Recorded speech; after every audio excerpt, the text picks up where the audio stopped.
they do for me. But they walk out the street, the people taking selfies. Baba God, they give me food, plenty, plenty. I'm on now, DJ play my song back to back. I'm on now, you know, the city get heart attack. You know, be me do one. And let you marry, don't change my level. Oh. Hey, I give him all the praise. With my whole heart, say, be God, oh, be God. It no be man, I tell you, be God, oh, be God. Every marriage just on the bless, oh, be God, oh, be God. It no be man, I tell you, be God, oh, be God. Every marriage just on the bless, oh. The people wish to control me. They want to take the glory. Hey, oh yeah, check my story. We are about to make it. Okay, thank you everyone for joining the session. And once again, a big welcome to you all. If you can hear me and you are here and you are live, please let me see some reactions in the chats. Let me see that you are here. Let me see some emojis flowing. Yes, let me see that you are here and alive. That's great. That's wonderful. Abigail Benjamin, excellence. Prince, Mohammed, Kwame, Grace, Prince again, Solomon, Portia, Esther, all of you, thank you so much. Thank you for joining the session. Without you, this session will never be a success, okay?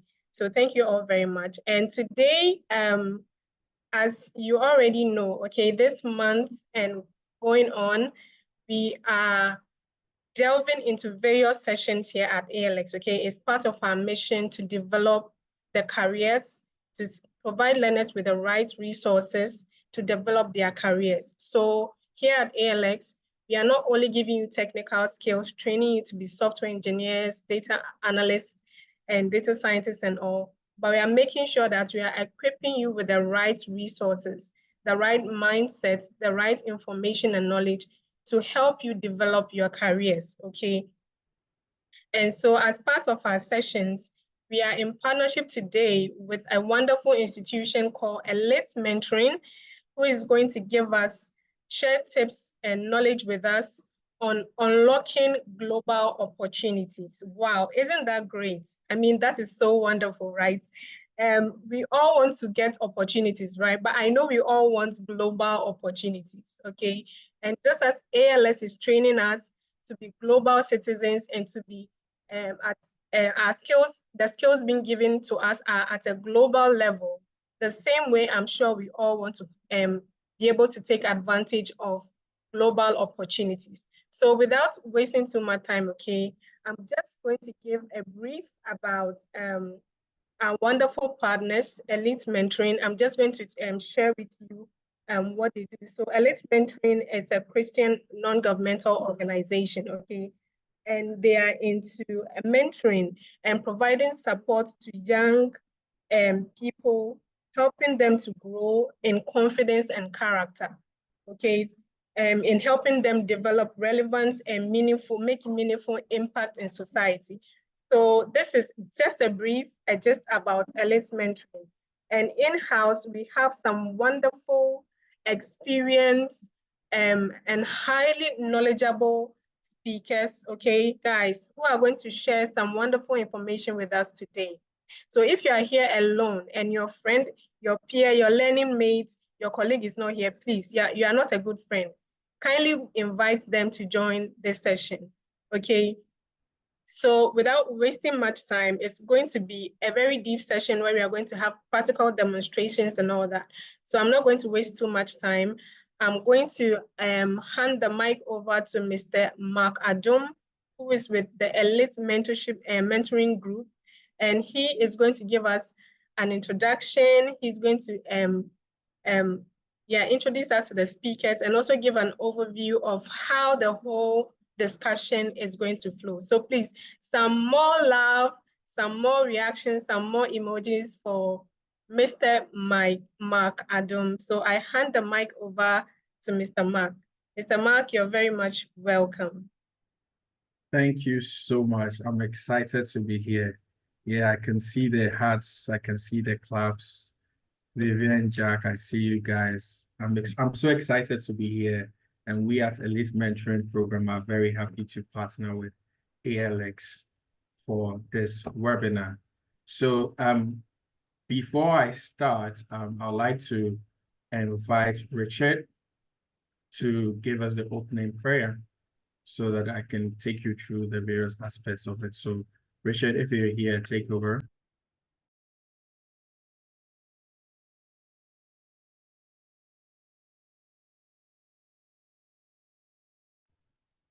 All right, Ghana and our internet problems. I think Richard is having internet problems, so I'm gonna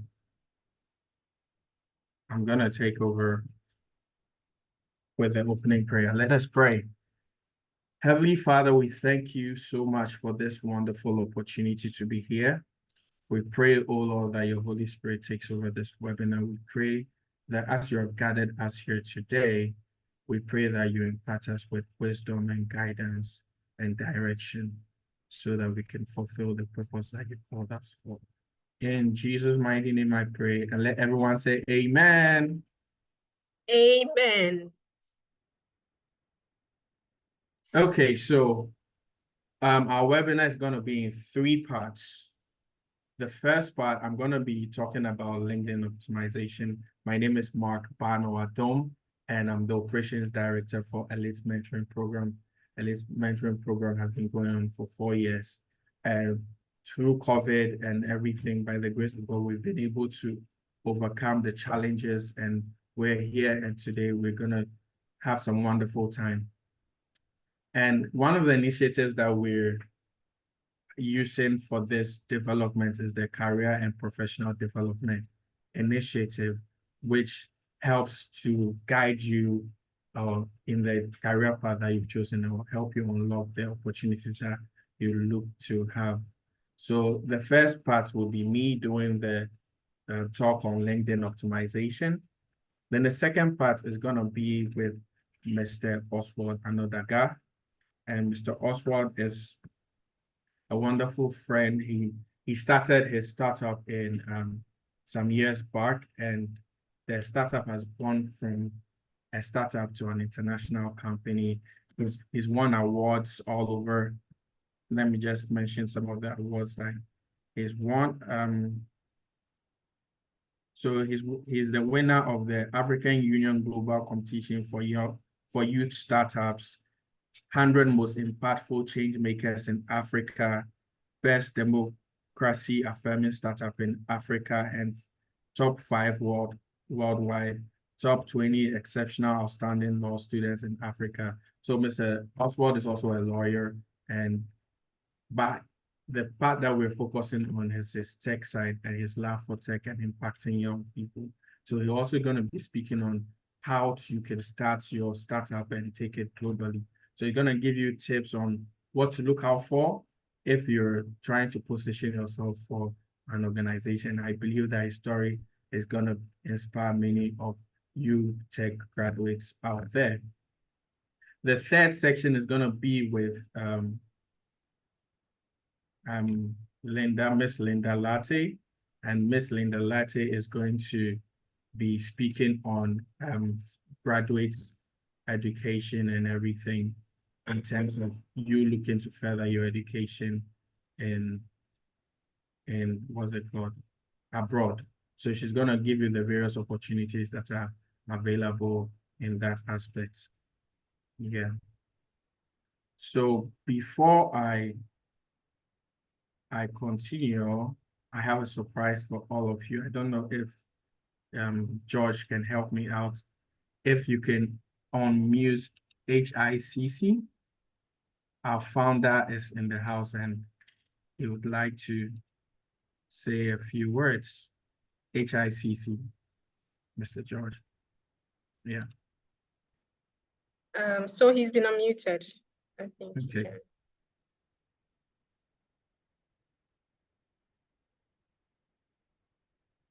So if he can unmute. Yeah. Hello, Yeah. sir. You have your hand up?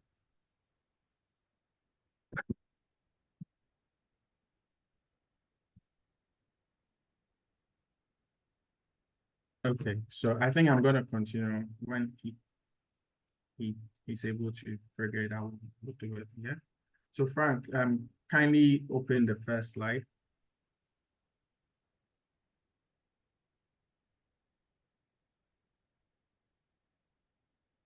All right, so I'm talking about LinkedIn optimization today. And a lot of us have heard about LinkedIn. Most of us have accounts over here. But one of the things I've noticed is that there's a potential concerning LinkedIn that we've not tapped into, that we need to focus and develop and make use of. And I believe that it's going to go a long way in our tech careers and everything. So unlocking your career potential, that's through LinkedIn optimization for ALX graduates. Congratulations on finishing your courses with ALX. Well done, all of you. I'm excited for all of you because I know how difficult it is to commit to doing an online study. So congratulations. So the Career and Professional Development Initiative is dedicated to empowering individuals like you who have graduated from ALX in software engineering, back end and front end, Salesforce, AWS Computing, data science, data analytics, and the virtual assistant roles to secure rewarding career opportunities through our comprehensive LinkedIn optimization. So I'm going to talk about a few things that you can do to optimize your LinkedIn to make the most out of it. Can we go to the next slide, please? Beautiful. When you open your typical LinkedIn account, most of us just have maybe a picture or nothing else. Or some people don't even have a picture. They just created a LinkedIn account and just put their name there. So that when they are asked, oh yeah, I have a LinkedIn account. Okay, is it better? Can you hear me better, Esther?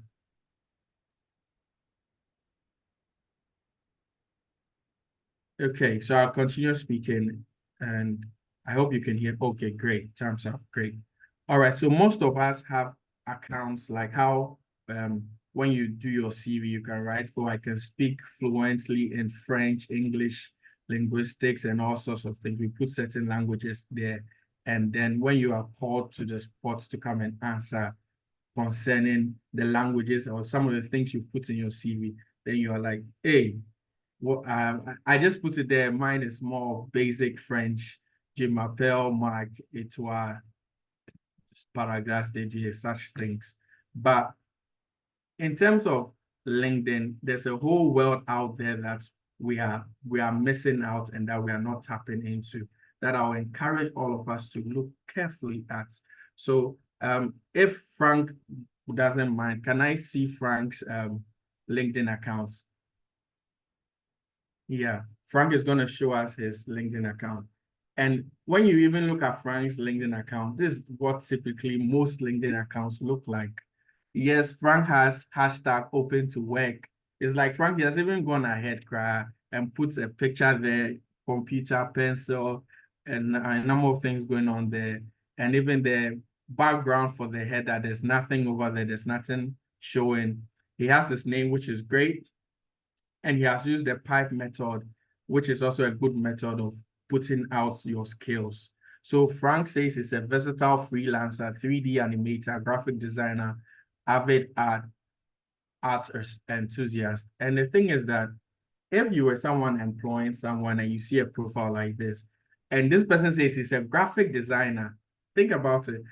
Frank says he's a graphic designer and a 3D animator. And we go to Frank's page and I'm looking for someone to help me with my graphic design. I'm wondering, because if you're a graphic designer, what's happening at the space behind there? Like, can't you design a nice header and put it over there behind your picture? And you're supposed to also take a professional picture and put it as the profile picture. And I believe that when someone even comes to your account and they see that, oh, you've taken it a step further, it goes a long way to give you better optics in terms of positioning yourself out there. Because the thing is that you may be very good at the thing, you may be exceptionally great. And I've worked with Frank on a number of things, and I think Frank is really, really good in his graphic design. But the thing is, Frank hasn't positioned himself out there properly in such a way that he can be found and given the opportunities that will fit what he can do. So that's a lot of the challenge that many people in the space are suffering from or having in terms of positioning yourselves out there for a job. Because yeah, you've gone through the course, you've acquired the skills. And nowadays, most people are even not employing based on your certificates per se, but on your skills, your ability to show that, hey, I can do the job. But over here, when we come here, LinkedIn is a place where thousands of people are getting jobs. Every second, about 6 people get a job. So if you position yourself out there properly, you can go a long way to get a job request. So one of the things you should look at when you're working on your LinkedIn optimization is to do that, head that over there. And you can go to Canva. Canva gives you free options. You can go there and edit your name and put it nicely behind over there. You click on the small camera at the top right, and you can change the picture over there.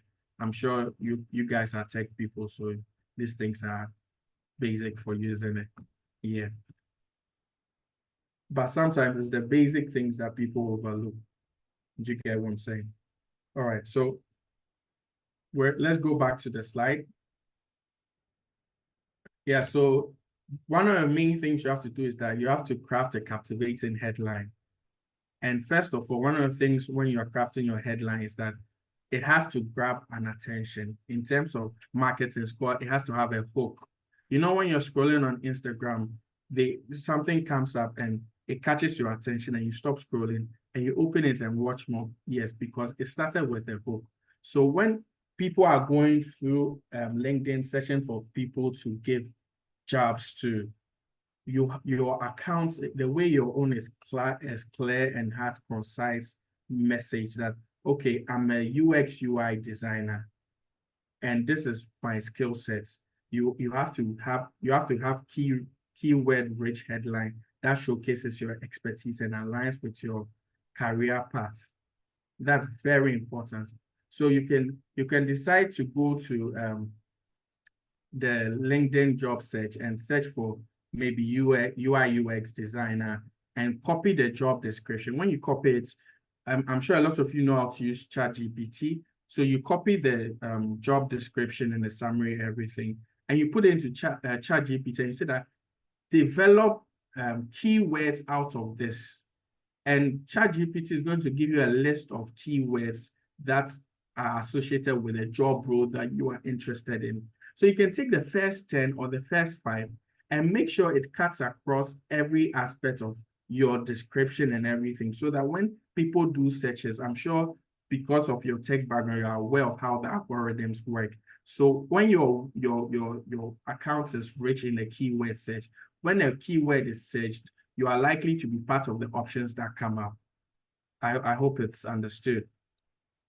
The next thing that you have to look into is optimizing your summary. Craft a compelling summary that highlights your unique skills, your experiences, your values, your position, and your potential to employers. Is very important. Some have left their LinkedIn accounts very bare. But if you're a graphic designer like Frank, if you've worked on certain things, it's very important for you to put it out there. Even if you are running a business, there's a way that you can also have a business account connected to your LinkedIn profile, and you can use it for free advertising. Because when you're out there, you're putting your things there. A lot of people are using Instagram, and a lot of people are benefiting from Instagram and TikTok. But one of the places that a lot of people are leaving out is LinkedIn. And you should take advantage of LinkedIn if you're very serious about taking your career to the next level. Because LinkedIn, whatever CEO or whatever position the person finds himself, the person can be found on LinkedIn. Whatever business, they are all on LinkedIn. It's a professional place, and it's also very global. So it's a place that you should actually look into. Then step number 3, remember to show your achievements. I wish we could go deep into the things and I can show you step by step how we can do it, but this is just an introduction. And I believe that you guys are very intelligent and you can do the work that needs to be done to take your optimization to the next level. But if you follow these few things, I believe that it's going to help you and it's going to go a long way. So quantify your accomplishments. Assuming maybe you sold water, or since we're in a tech space, let me use an example that's associated to tech. Maybe you worked on a project with a group and you were the graphic designer for the group.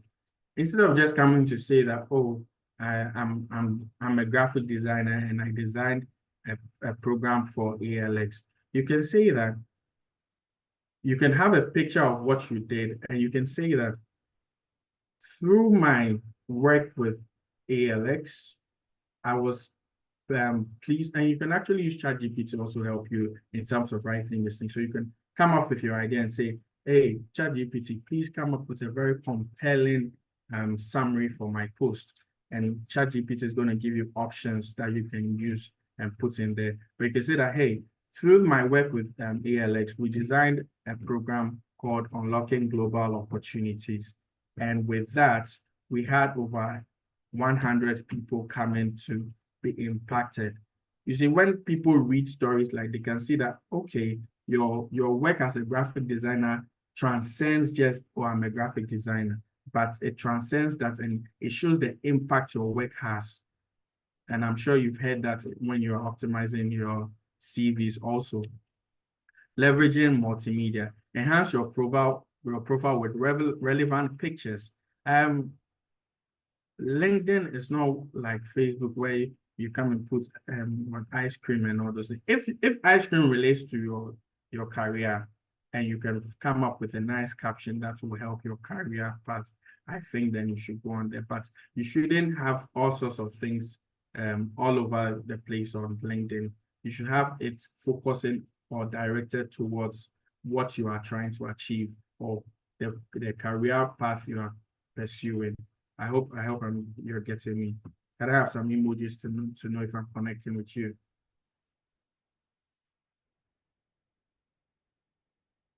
All right, beautiful, wonderful. All right, Frank, let's go to the next slide. Connect with relevant professionals.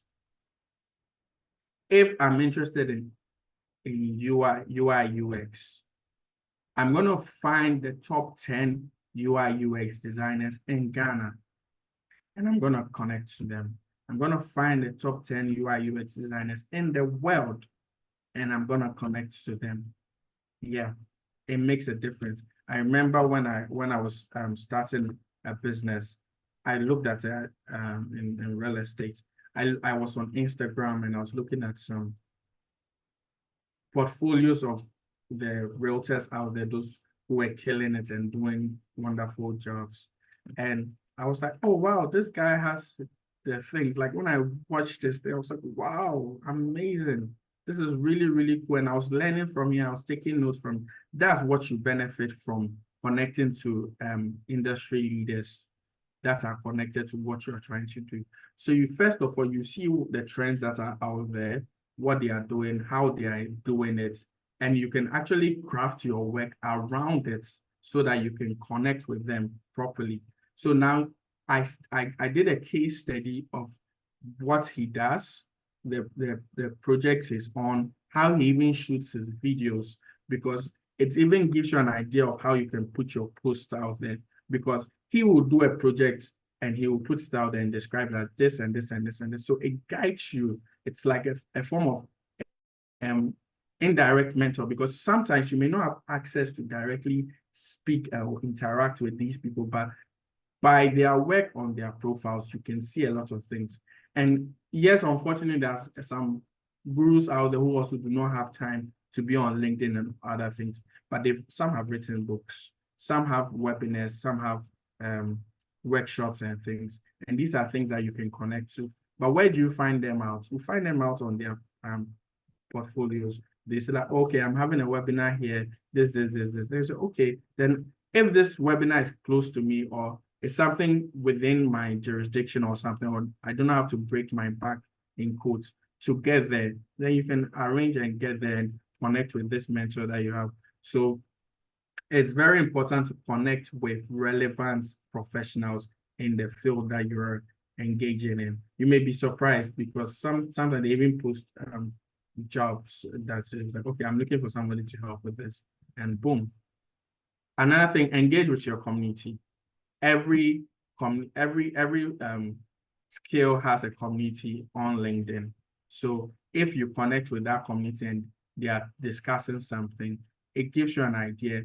When you are commenting on these things, what happens is that the algorithm recognizes what you are interested in and directs more of such content towards you. So now, instead of just wasting our time on TikTok and watching funny videos and things, which sometimes they help, but now we are very focused on developing a career because we've come to develop the skills in ALX. We've gone on courses, we've studied, and we've gotten the skills. Now let's develop the career path. You can enjoy later, but right now, this is the time to build the foundations that need to be built.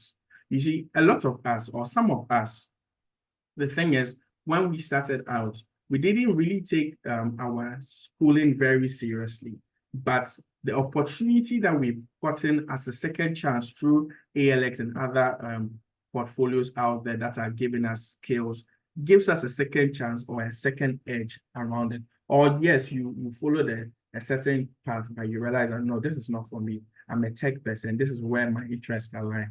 So this is where you have to put in the work.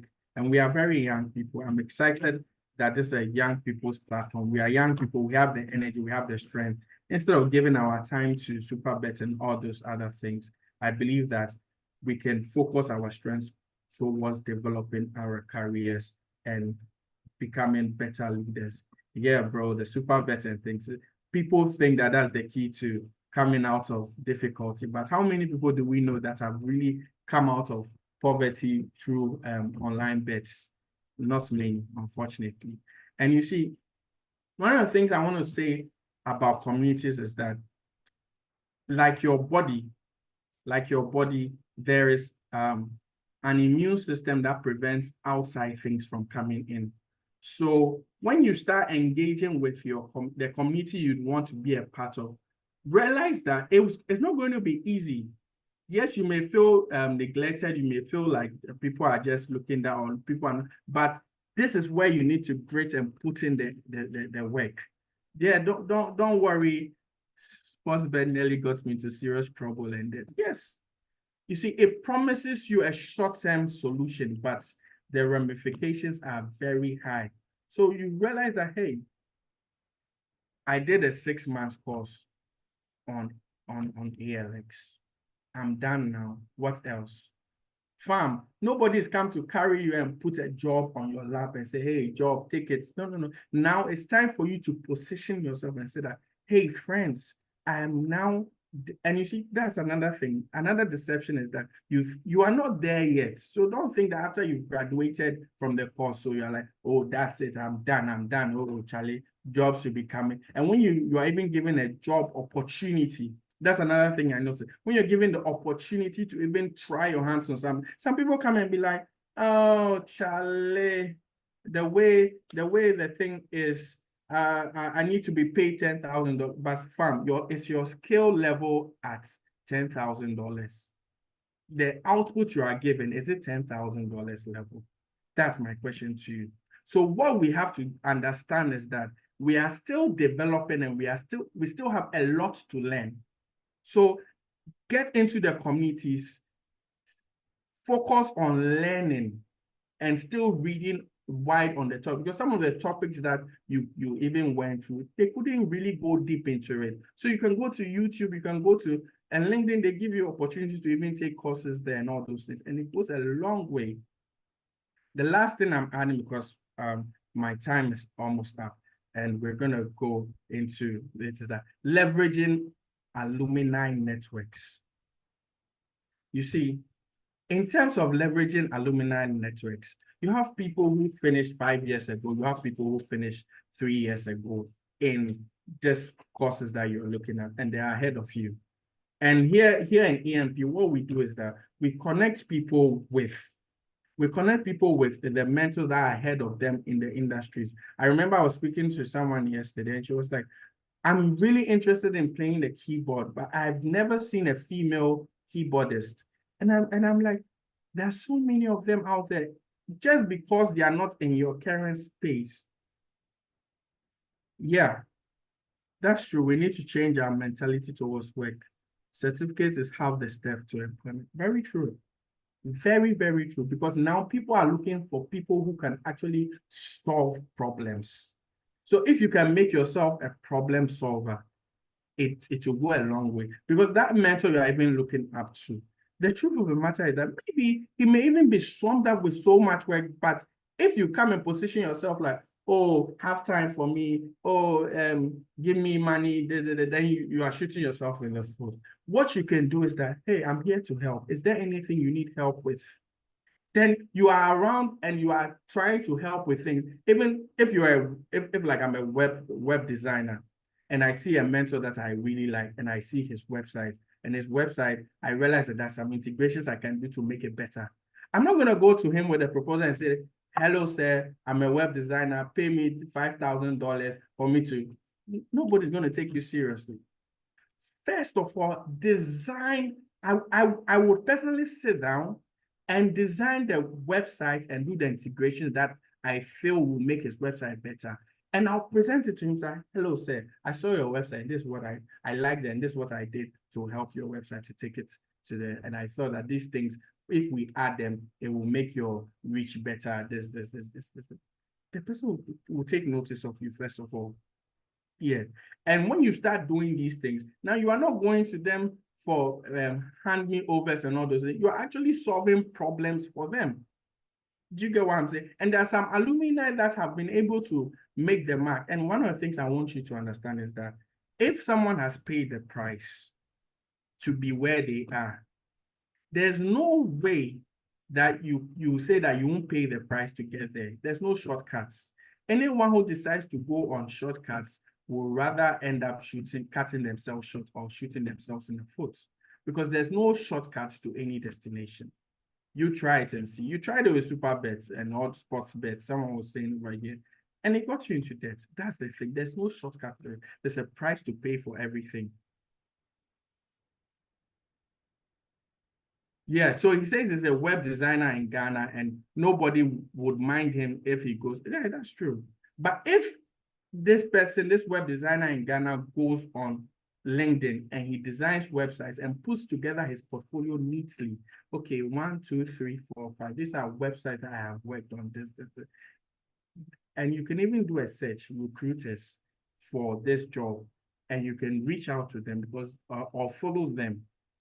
They also will be giving out this thing. And on LinkedIn, whatever job that, after you finish optimizing your things, I'm ending with this. After you finish optimizing your things, turn on the notifications for the job that you see. So if you see a job role, you click on it. And another secret that you need to take notice is that in the first 10 minutes a notification comes for a job, you increase your chances for getting it if you apply within 10 minutes by about 50% if you apply within the first 10 minutes. So what else are you doing? You have the skills, you don't have anything else to do. And then notification comes, you're going to sleep on it. See, when you even study cold calling, one of the things they do, they make thousands of calls in a week, thousands. Some people, you give them a list to call. I've called 4 people, they didn't pick, so I decided to send them a message. Fam, you're shooting yourself in the foot. There's a math to it. The more the connections, the more the contacts, the more the connections, and the more you are able to close deals.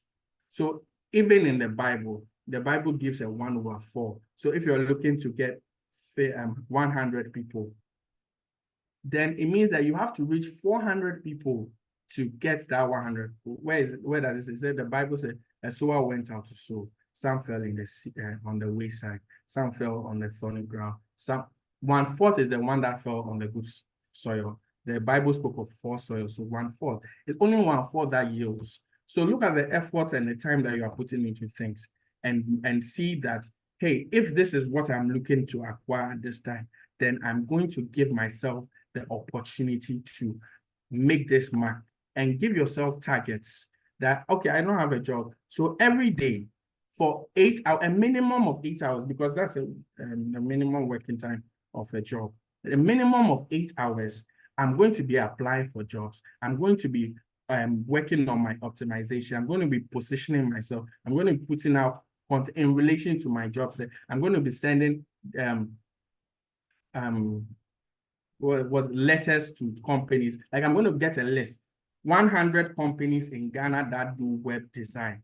And I'm going to get my CV to all that 100 companies. Pay the price. Yes. Thank you, Emmanuel. Pay the price. And when you pay the price, nobody can keep you out. Thank you so much. And is Oswald here? Okay. So thank you so much. I'm going to give time to HICC. HICC, if you are available to speak, let me know. Thank you all so much for your time. I believe that we're benefiting. Don't leave, because this is not the end. It's only going to get hotter. Yeah, it's only going to get hotter. Nobody just started from where they are and just jumped to a place of no. Everybody paid the price. When they are saying Kwame Despite said that he sold CDs and all those things, and we'll be making fun and jokes about it. But fam, there's a real hassle behind the thing. We say some of the great innovators, some of the great innovators, what they did was that they worked thousands of hours and all those things, and they failed so many times. But don't make failure at the end of it. Failure is just a learning curve. Yeah. Don't give up. We are very young. We are very young. I remember so many times where I've been encouraged by my mentors, and they're like, Mark, you're a young man. And I'm like, Charlie, the life is lifing and the life is happening. And so, but you're still a young man. There's so much ahead of you. So put in the work. Envision the next 10 years where you want to be or where you want to be, and put in the work towards it. Yes, you may not have a degree now, you may not, but you can develop the necessary skills, and you'll be rubbing shoulders with the top people in the various industries. Or after they hand the baton, because after 10 years, the people that were 30 will be 40. The people that were 40 will be 50, you see. So there will be a new generation that will be coming on. I realized that a lot of us young people, some of the decisions that have been taken have not necessarily favored us, but we can position ourselves and prepare ourselves in such a way that even though we are coming from a handicap, it will not limit us from achieving the goals and plans that God has put in our hearts. Okay. Thank you so much. Yeah. So put your questions in the question side, and after everything, we're gonna answer them.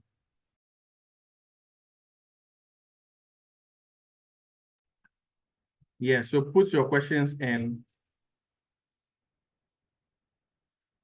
I'm really excited for you guys.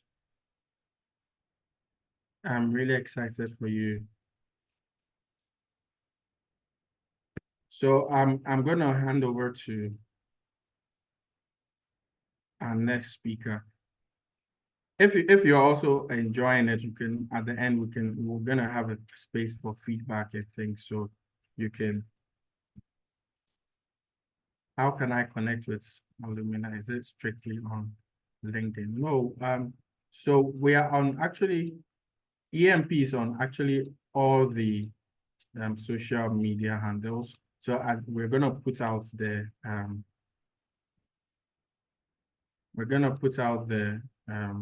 what's it called? The QR code, so that you could connect to it, so that whenever there's something, I believe that you can connect to it and be a part of it. So it's not just LinkedIn, there's Instagram and all those things, but we can't do everything in one day. Rome was not built in a day, you get it. And little drops of water really do make a mighty oceans.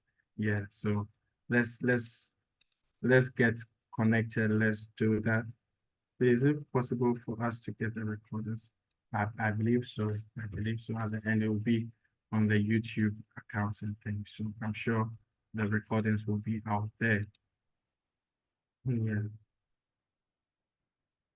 I believe so.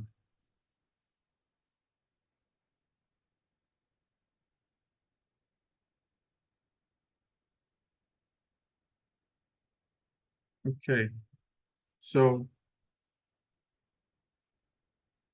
Frank, can you put out the social media handles and things so that the people can connect whilst we wait for our next speaker to join? Yeah, so I'm going to give you a few minutes. You can follow us on Instagram, you can follow us on LinkedIn, and connect with us over there. Yeah. So I'm going to give you 2 minutes and I'm going to be back. All right.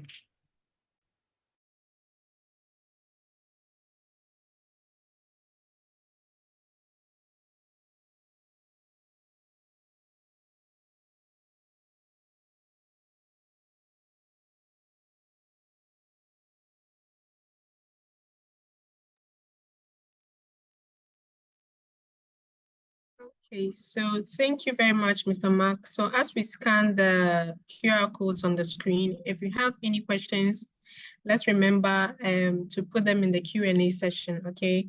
Let's put all our questions in the Q&A so that it will be addressed one after the other after the session. Thank you, everyone.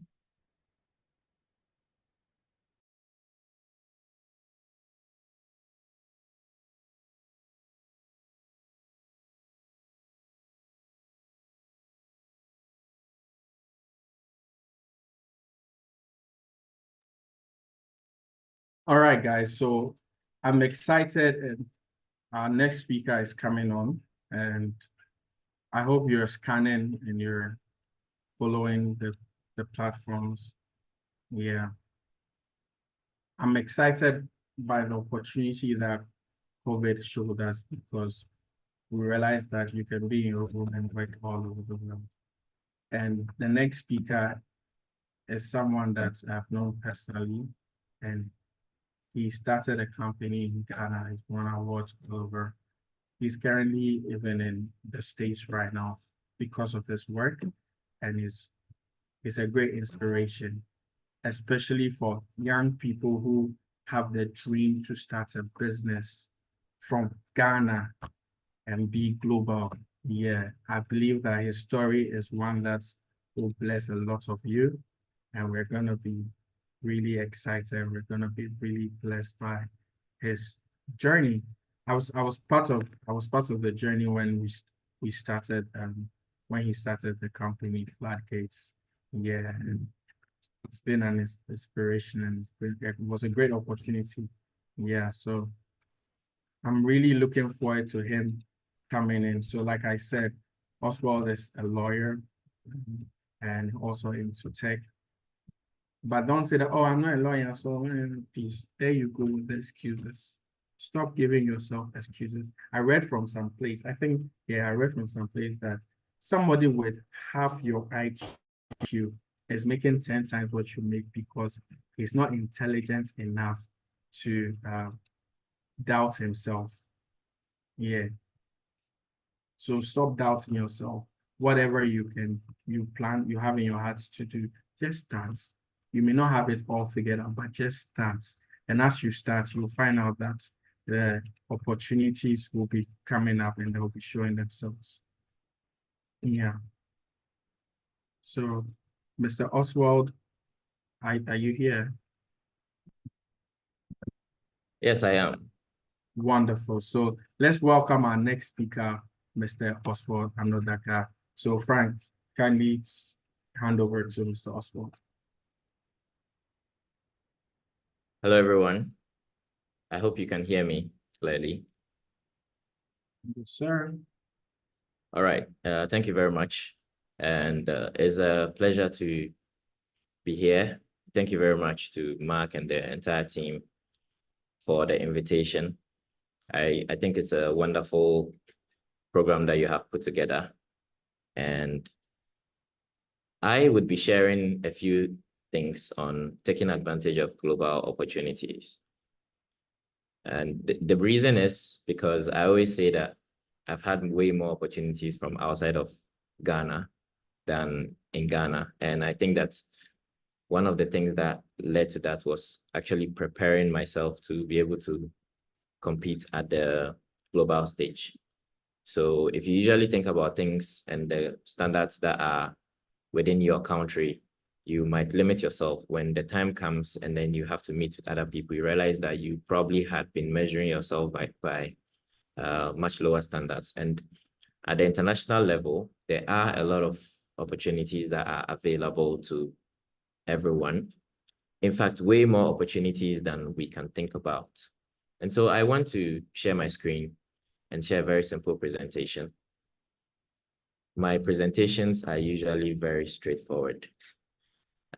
Very simple text, very simple words. And then I explain what is there. So, unlocking global opportunities. Anyway, a bit about my background. Let me just add a few things. I am the founder and CEO of Floodgates International Corporation, headquartered in Silicon Valley, and also started from Ghana, now in Silicon Valley, San Francisco.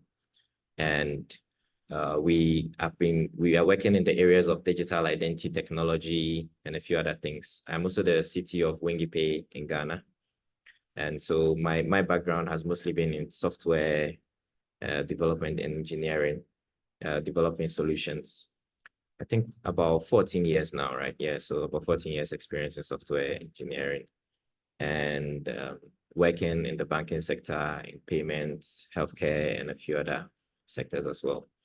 About 4 years ago, I decided to actually quit my job at a bank and then start a company full-time. And today, 4 years later, 3.5 years later, it has come with a lot of opportunities. For example, we developed a technology that was awarded the #1 democracy affirming technology in Africa, and the top 5 worldwide were awarded by the US Department of State, Microsoft, and University, and were invited to the White House. We also awarded a winner of the African Union Global Africa competition, startup competition, and a few other opportunities around there, recognized by the United Nations, amongst others. So, like I said, a lot of the opportunities come from the international level. And if you think about Ghana, then you might be adopting a scarcity mindset, which we'll be talking about sometime in the presentation. But think about the global space, especially today that communications technology has made it possible for people across the world to gather together in real time and to collaborate effectively on projects. So I'm going to be continuing with my presentation. If you have any questions, you can share them. I'm going to make it as brief as possible. And so if you have any questions, you could put them in the chat, or you could keep them and then ask them after my presentation. All right. So the first thing I'm going to talk about in addressing global opportunities is the myth of scarcity. When you turn on the television or you go online, you hear people complain about a lot of things. And people talk about, say that there are no jobs, there are no opportunities, the economy is hard. I mean, you can determine that some of these things are in actual fact the case, generally for everybody, right? However, for individuals, opportunities are always limitless. So, and the reason why I'm saying this is, it is possible for an individual to prepare themselves or to set up themselves in a way that they will not be affected by what happens to everyone generally. And this, in terms of scarcity of opportunities, it constitutes a great myth that people allow themselves to believe. And the people who allow themselves to believe these things, this point is, they are usually the people who are not ready to put in the work to get to where they want to go. And so when they try something once or twice and it doesn't work, they leave it and then they complain and say things are hard. Obviously, things are hard and opportunities may seem scarce for the general public. For example, how many data analytics jobs are available in, let's pick Ghana. In Ghana today, there may be very few data analytics jobs available in Ghana today, or even across the world available to Ghanaians, compared to the number of people who are qualified to do data analytics. And however, I know a lot of organizations that would hire a data analyst if the data analyst is able to prove value to them within the moment. Now, that's why I'm saying that it may appear that things may be scarce for the general public, but it is possible to position yourself in a certain way and adopt a certain kind of mindset that would allow you to not be affected by what affects the general public. And I'm going to be talking about a number of these things as we go along. And so the first thing is that do not think that opportunities are scarce. Opportunities are very far from being scarce. They are readily available. But they are readily available to those who are able to differentiate themselves. My second point is competition. Let's say that every year we have about 200 times 5, maybe 2,000 computer science graduates. I know it's probably more. 2,000 computer science graduates coming out of university every year. And are we able to determine that we have 2,000 jobs in computer science and in computer areas waiting for those people to join? Let's not forget that there were people who completed before, people who have been around for 5 years, 6 years. And let's not forget that there are people who are also in other fields who are transitioning into tech, which is a very popular thing these days. You need to understand that whatever you want in this world is wanted by at least 500 to 1,000 other people. So in this particular case, you need to understand the competitive nature of what you are looking for. You are looking to find something and find a job, find an opportunity, get a contract, or to be able to take advantage of an opportunity that over 1,000 other people are looking for. What makes you different from them? And that's an important question, which should lead you to an answer that would help you to differentiate yourself. Having a degree or having a certificate is average. Just having it is average. Being trained in software engineering alone is average. Being trained in data analytics alone is average. Being trained in any course alone is average, because a lot of people also have that same qualification. So when we stack you up against 200 people, we probably will find 500 people with the same qualification that you have. That alone is not enough to entitle you to a job in a competitive market. And like I said, there are people who are transitioning in from other fields. There are people who are coming in fresh. There are people who have been in the industry for a long time and are also looking for the same opportunities. And so you need to have a mindset to understand that it's a competition. When the CVs arrive, what's going to make yours stand out? When your name is sent somewhere, when your profile is viewed, when your portfolio is viewed, what is going to make you stand out? It's a very important question that everyone must answer. And if you don't have a specific answer where you can say, when my profile is considered compared to everyone else who has my qualifications, this is what is going to make me stand out. Now, when you think in that manner, you realize that you start to multiply on the factors that will make you stand out. So let's say that you did an internship while you did internships while you were in school. Maybe you did a project that was interesting and that was very beneficial. That saved the company a lot of money. And you've demonstrated that you are able to run such projects and as part of your application. Once you realize that these are the things that differentiate you, right? You start to seek out more and more of those things. So you become exponentially differentiated from everyone else. And that's it. With time, it just makes you stand out so clearly that you would not believe the kind of benefits that you have. It gets to a point where the opportunities will start to seek you out instead of you seeking them out. And I don't know if you know about the 80-20 rule. It's the Pareto principle, which has been observed by many people it occurs in nature. It's like a natural law that says that 20% produces the value for the 80%. And so there are just a few things that you add to what you generally have or what everyone generally has that differentiates you and makes you stand out. And that is why it is important for you to have a competitive mindset about what you want to achieve. The next thing I would talk about is creating a professional profile. Just merely having an account on social media or on LinkedIn is not enough to get you anything. Like I said, there are thousands of other people who are just like you. Now, depending on your career path and what you have chosen, you should seek to create a public record of your work. And that public record should be viewable, should be shareable amongst people, whereby people don't even need to have access to your CV to be able to see and to know that you are doing good work.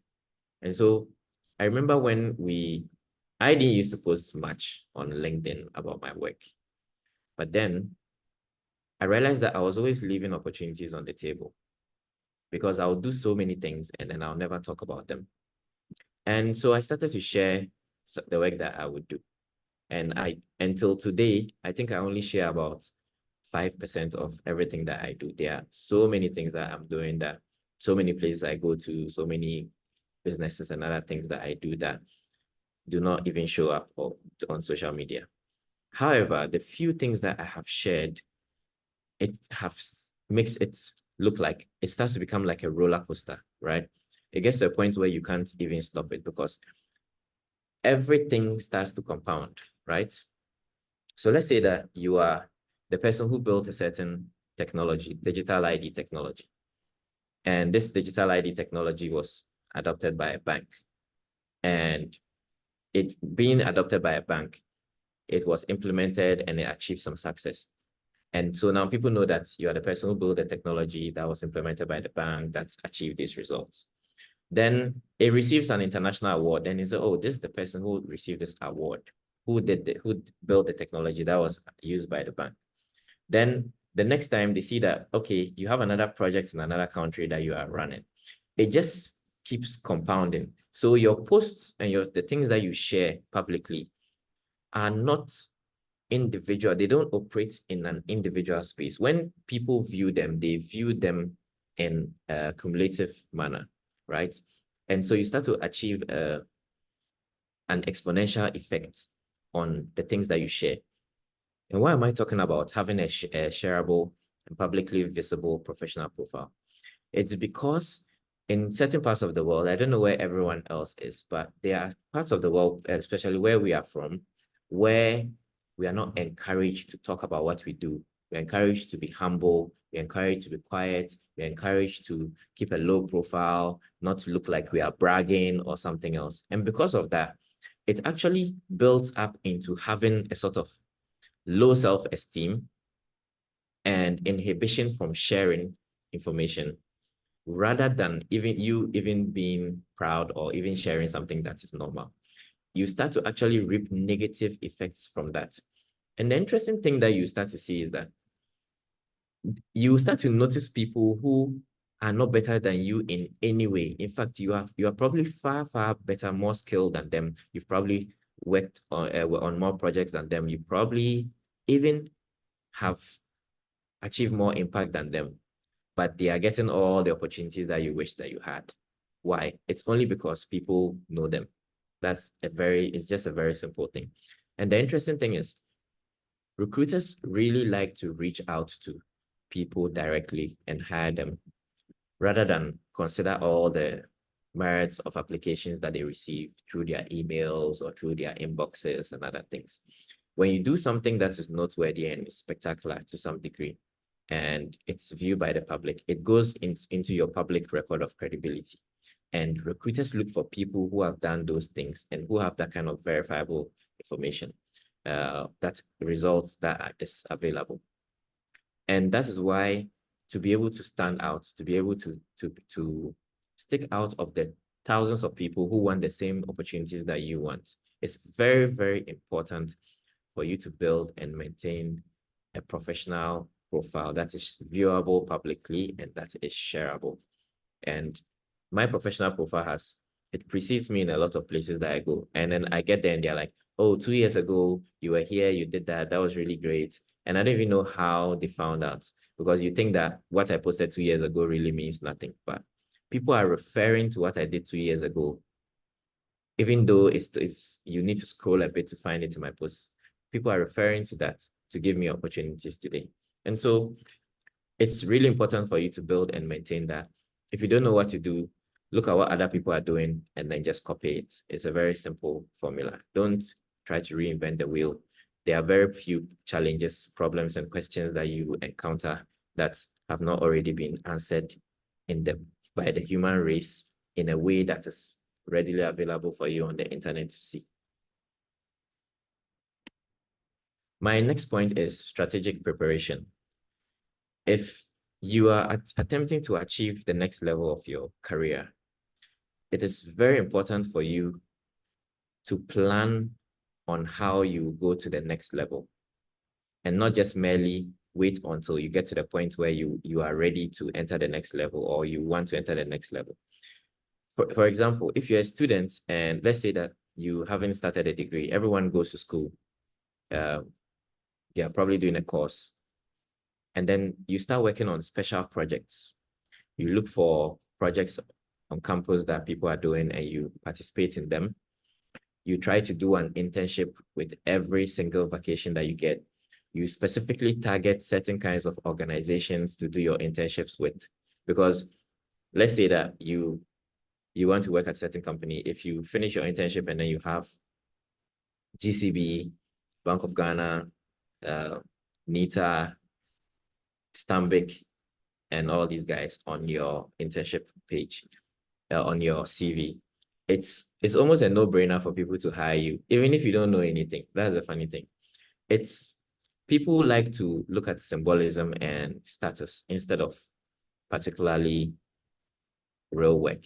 And that was one of the things that I probably wasn't very excited about to learn about people, because I always prided myself in my work and the quality of my work. Then you realize that people don't really evaluate those things. They just look at validation that others have given. So internships are a really good way for you to build up your profile. When you start out, there are very few reasons for people to do anything with you.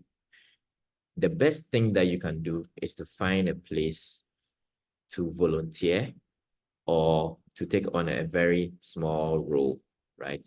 At a small liability to companies. You go to a company, say, hey, I would like to work with you. This is what I've done. Now, like I said, you need to present the company with things that you are capable of and you have already done. That will let them be interested in you in the first place, right? And then secondly, you need to give them an offer that makes it very easy for them to probably work with you and not have to do anything. But in today's age, everybody wants to receive their bread immediately. Now, people will soon very quickly come to see that that is a very losing formula. When you start out, you shouldn't play salary games. You shouldn't play games, competitions and comparisons of earnings, allowances. A lot of people share what they are earning, but those people have been there for 6-7 years. If you go into the kind of project they've done and even the work that they've done for free, you might be surprised, right? So you might be tempted to go for certain kinds of things. But when you do that, you lose the opportunity to gain a strategic role that would shoot you up to the next level faster than everyone else who is going on the standard path. And that's just a little strategy. It's a personal thing for you to decide. No one can actually tell you to do that. But for example, if you get the opportunity to work at Apple for 1 year without any salary, I would say that you should take it. It doesn't matter what they are paying, whether they are paying people sitting next to you 500,000 USD per year and you are earning nothing. You should take it, because after working at Apple for 1 year, it opens the door for you to be able to go to almost every organization in this world that you want to go into. And you will realize that if you hadn't taken that job, maybe you are taking another job where you are being paid $60,000 a year, it might take you about 5 to 6 years to get to where you can go after working at Apple for free. So look for these things, plan your strategy, and then find a way to prepare yourself before you get to the point where you actually need a job, or you need a project, a contract, or any kind of thing that you're looking for. The next thing is CVs and portfolios. When I spoke about a professional profile, I wasn't speaking about a CV. I was merely speaking about you having a profile where people see that you're a real human being who is doing the work, right? And they can view you doing the work while you're doing it. CVs and portfolios are places where you summarize your work and then you leave them there as a record. People rarely read CVs. And for me, I don't think that I've ever had a job where they even seriously considered my CV, honestly. It's a lot, it was mostly referrals and other things, but in places where you have to present a CV or your CV has to go before you, you must aim to make your CV at least 10 times better than the average CV that someone who went through the same kind of education and experience as you needs to provide. One thing you should do is list projects on your CVs. There are people who say that your CV should be 1 page. I will recommend to you never to listen to those people. Just pack in as many things as you can. People generally just feel that when there's a lot of information, then something is credible. I think it's also one of the flaws of the human race that I was disappointed to find out. But when you put in a lot of information, people can see everything that you've done. Don't force yourself to force things into 1 page. Maybe behind your CV, pick a project that you worked on that you were excited about, even if it's just one. Explain what the problem was. Explain what you did. Explain what tools you used, the challenges that you faced when you were executing the project. Put all those things together and add them to your CV, even if it makes it 2 or 3 pages. And don't just go and drop a 1-page CV with nothing in there. 1-page CVs are, I think it's also another fancy thing that came up. And I've even heard recruiters say that themselves. But if the recruiters will be honest, they know that they're signaling with voluminous information and extra information actually makes them pay more attention than if it's just a simple thing. The only thing you need to do is that you need to make sure that the first parts of your CV are very the first parts of your CV capture attention. They have to capture attention. You need to list your skills straight away, things that they'll be looking for. And this brings me to a point that I feel is important for everyone to know. You need to think like an employer. Don't think like somebody who is looking for a job. Think about someone who is looking to hire a data analyst. What will the person be looking for in a data analyst? What will the person see that will excite them to communicate further with a data analyst after viewing their CV? And the interesting thing is, use very strong, bold points, and then compress as much information into the headlines of your CV, of the job, as possible. Because a lot of people, unless there's something that has struck them about your CV, when they are just skimming through them, they mostly focus on the headlines. So that's another tip. People rarely read the additional voluminous information unless you've already crossed and gone into a much deeper area. A lot of people rarely read anything, much less CVs, when they are going through thousands of CVs. So the additional information that you add should speak towards what you are doing, signal with volume, but also make the headlines very eye-catching, because after they have seen it, they say, oh, okay, you build this system that solved this problem for 10,000 people, or this system that brought in 50,000 Ghana cedis per month for the additional revenue for a company. Just let that be the tagline. So software engineer who developed a solution that did ABC, before you come and describe what else you did at that job. And you achieve a lot of success with it. If it's possible, create an online portfolio website. It signals credibility as well. Buy a domain or host it on GitHub or somewhere, and then show your work. Like I said, explain and take people through your work. When people see that style of reasoning, I can assure you that 99% of people don't do that.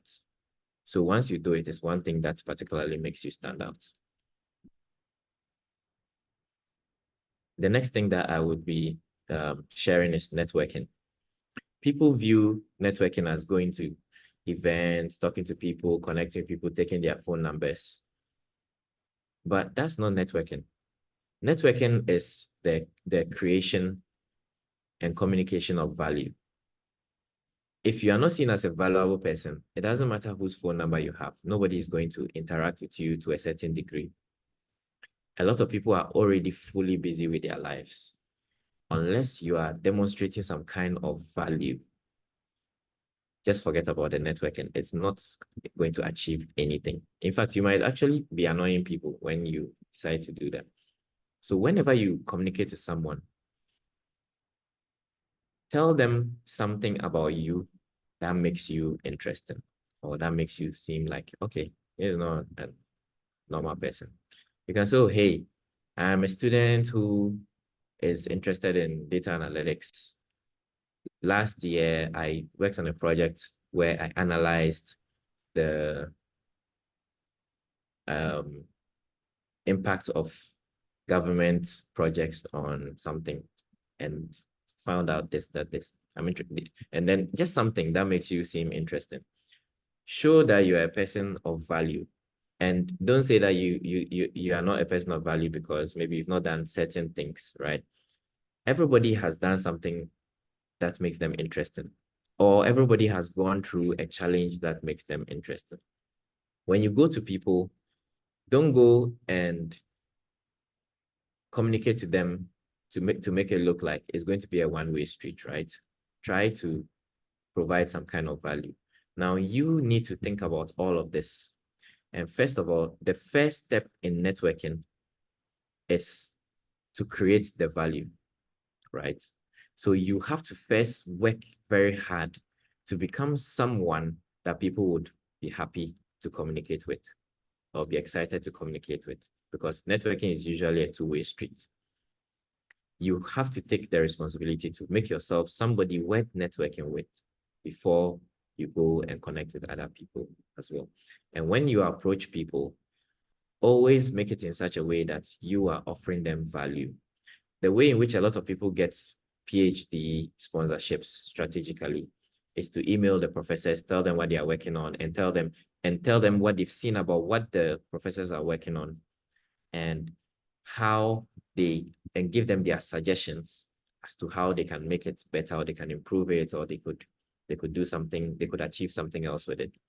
And then the professors would be like, oh, hey, I'm interested in a PhD position, and then they get it. It's very easy to do things, to get things when you are the one offering the value instead of just looking to consume it from other people. And that's basically what networking is about. Mentors.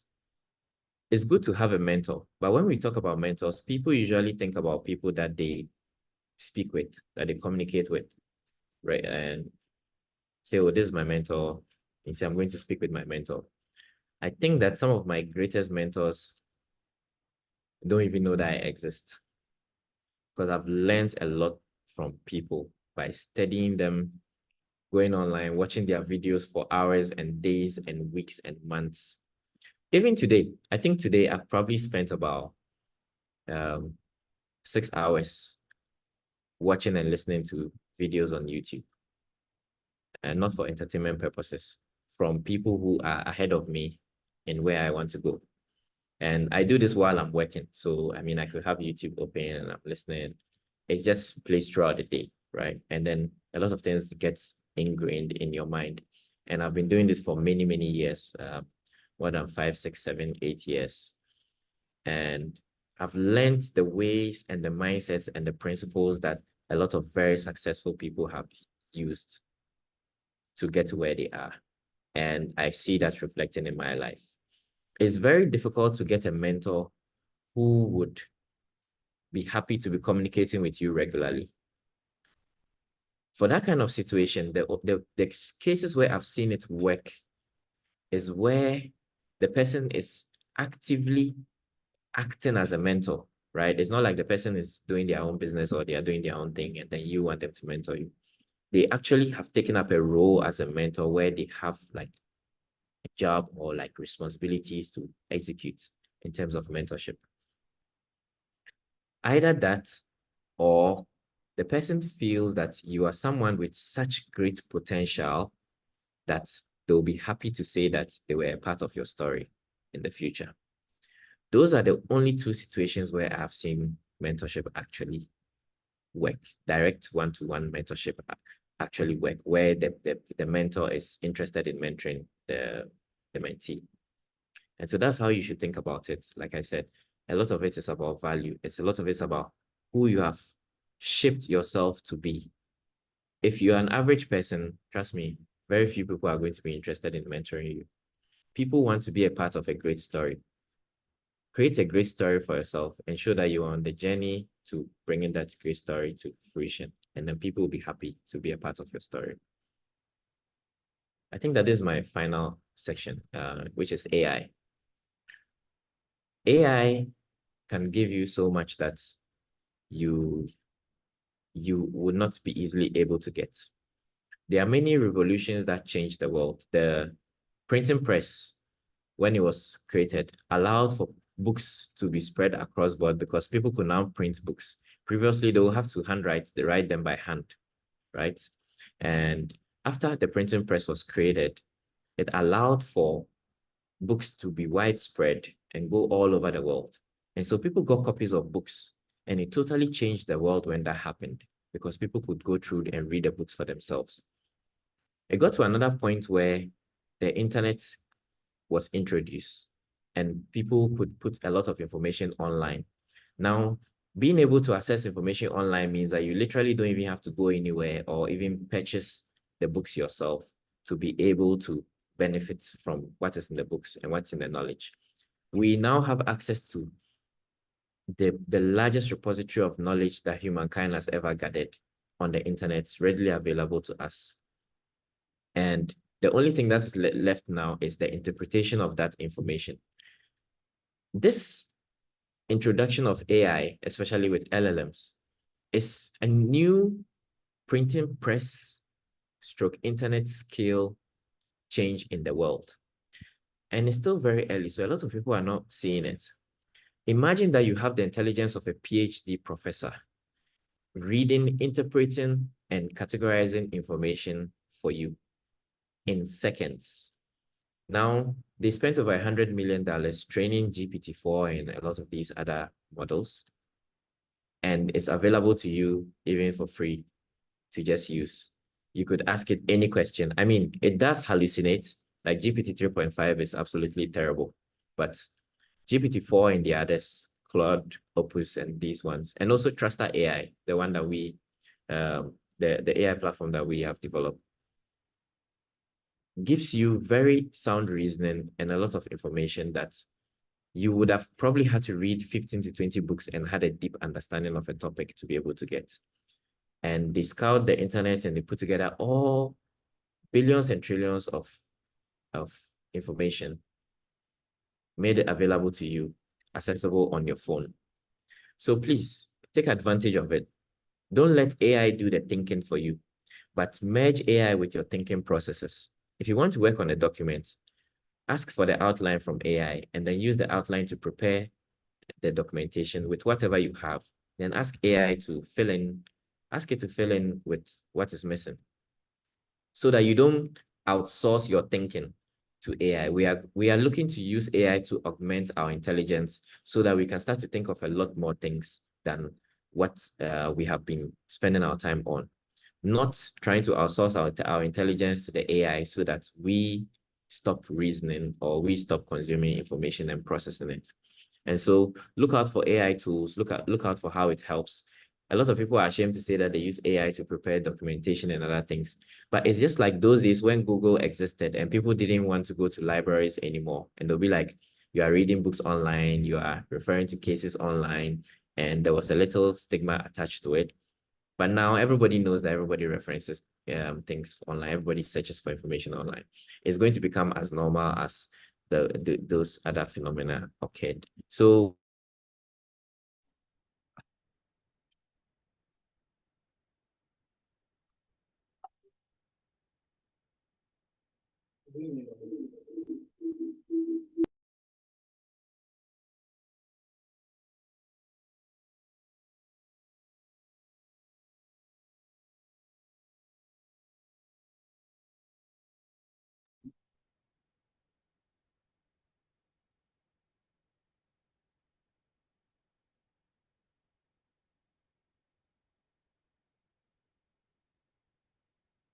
Hello, Mr. Mark. It seems Oswald's internet is down a bit. If you can, okay, he's back now. Okay, wonderful. Over to you, Mr. Oswald.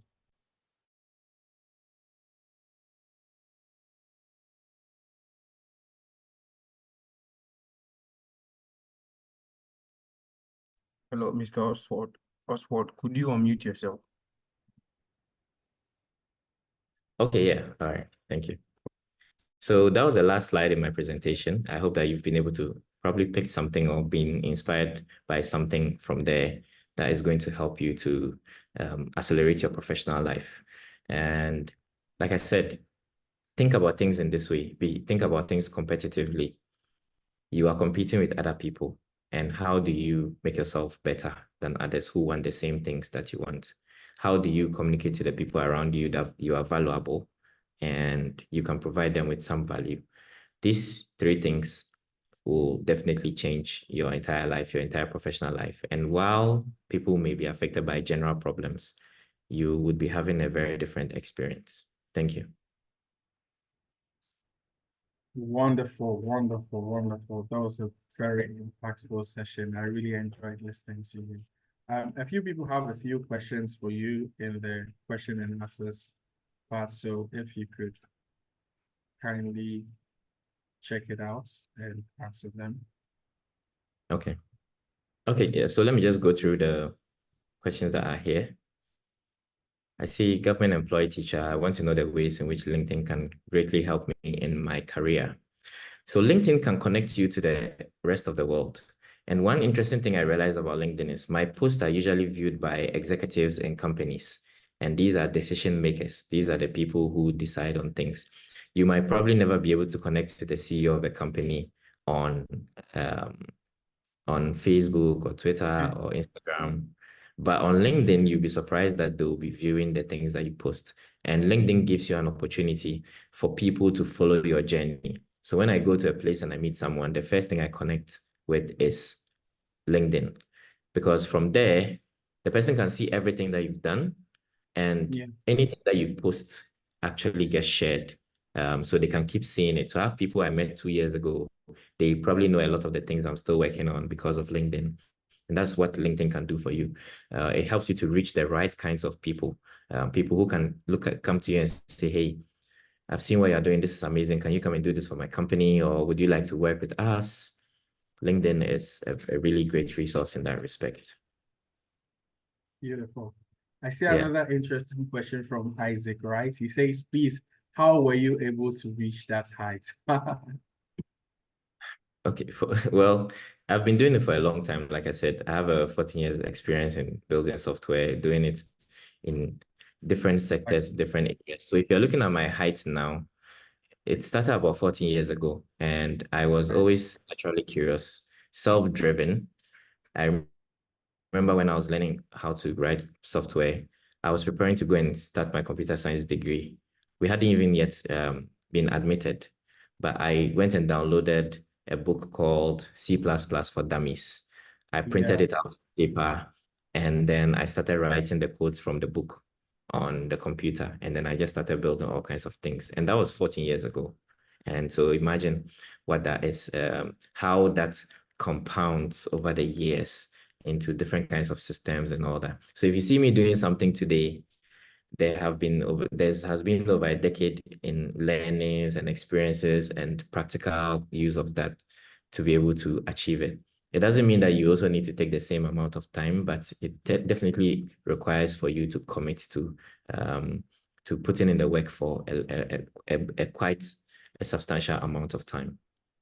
That's very true. You have to pay the price, bro.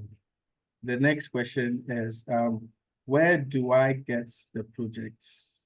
I'm not in school now. I never did any projects while in school. What can I do to build my portfolio? Just think of something that you would like to have and then build it or create it. Find out how to do it and then start doing it.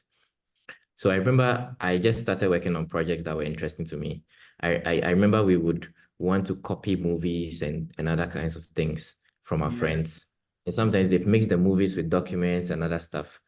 And I remember I just wanted to plug in a drive, USB drive, and then every video should be copied onto my computer. Then all the documents can leave. And so I actually, one of the first applications I built was writing a software to be able to read a disk and then categorize the files and then copy it. And if you just start thinking like that, you start creating all kinds of things. If there is a website on some public information that people need to know that nobody knows, build a website and upload the documents on it. Let people have access to it. Write about what you learned while you're working on it. There are, especially if you're in Africa, there are too many things around you to work on for you to not find anything to work on. So just look around you and start solving the problems close.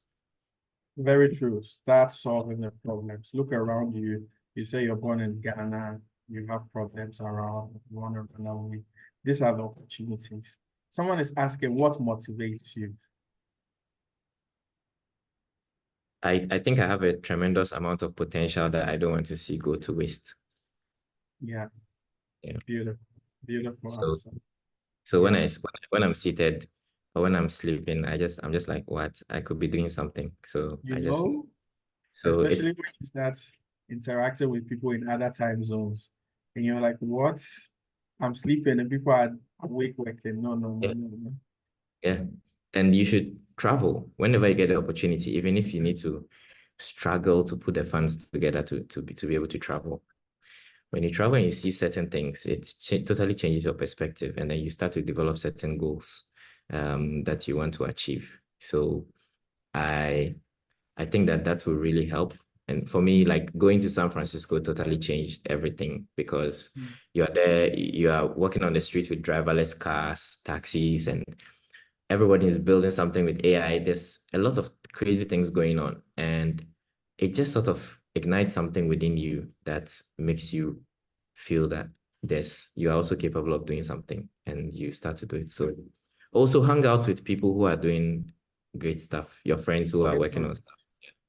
The who you choose to hang out with also affects you in that regard. That's very true. That's very true. Somebody will be like, oh, me, I don't have the money to travel. Please stop jumping on the excuses. He didn't just travel today.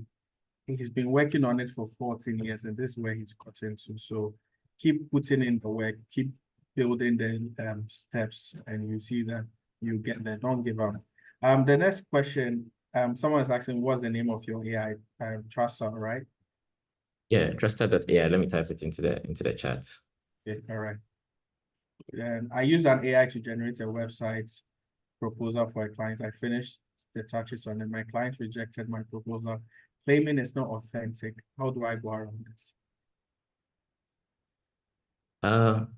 Don't use AI to generate websites. And when you are speaking to clients, it's not about the technical work that you've done. You can speak to a client and have them pay you without you even building anything or even creating a folder on your computer. Clients have a need that they want solved. You have the tool that is software. They don't know anything about it, and a lot of them don't care about how it works. You feel that you've done a lot of work, but to your clients, it doesn't matter at all.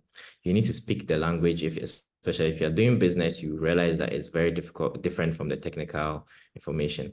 And that's one thing that engineers usually don't get. Even when you're working in a company, you realize that the business people are bugging you about something that the customers want. And you're like, why don't they just use this feature? It works. But it's like, that's not what the customers want. So wants and needs are very different across different industries.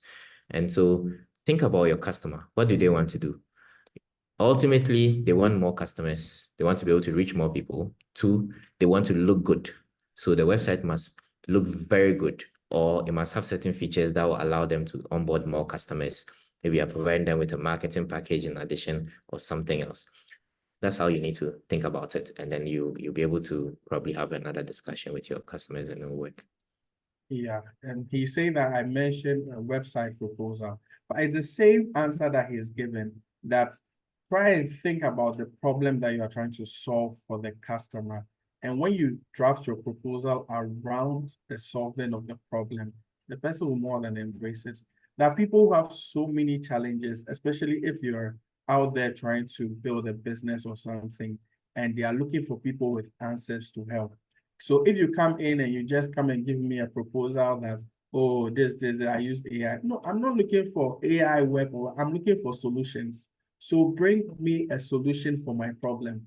If your solution is on a paper, that's what I'm going to take it. I need a solution, not just a proposal. I've used AI. No, it's not even about authentic work per se, but what the person is looking for is a solution to their problem.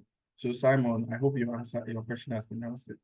All right, as a graduate, HND graduate who wants to upgrade, can I also volunteer to work for companies so that I can get more experience? Will it improve their higher chances of, oh yes, bro. That's the way to go. Volunteer, don't think about the money, don't chase, bro. It's the skills. And the truth of the matter is that, yes, a lot of people who have certificates on things are not there yet.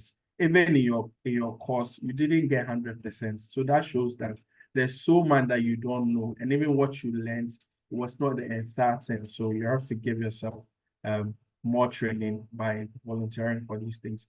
How did you build your business? Did you do it all by yourself, or you had people to invest in your idea? Interesting question. Are you talking about fundraising? We avoided fundraising for a very long time. So I think it was just this year that we accepted some funding from some institutions, but for the past 3 years, it's been bootstrapped from scratch. We got into an accelerator, but we left in the middle of the accelerator and we didn't take the money because we didn't like the terms. It's been quite a journey, and you sacrifice a lot. So I think maybe I should create a series on actually bootstrapping a company without raising an investment and all that. Probably would help a lot of people so that they don't run into the hands of investors or venture capitalists who give them stringent terms that makes them enjoy today and lose everything that they have in the future.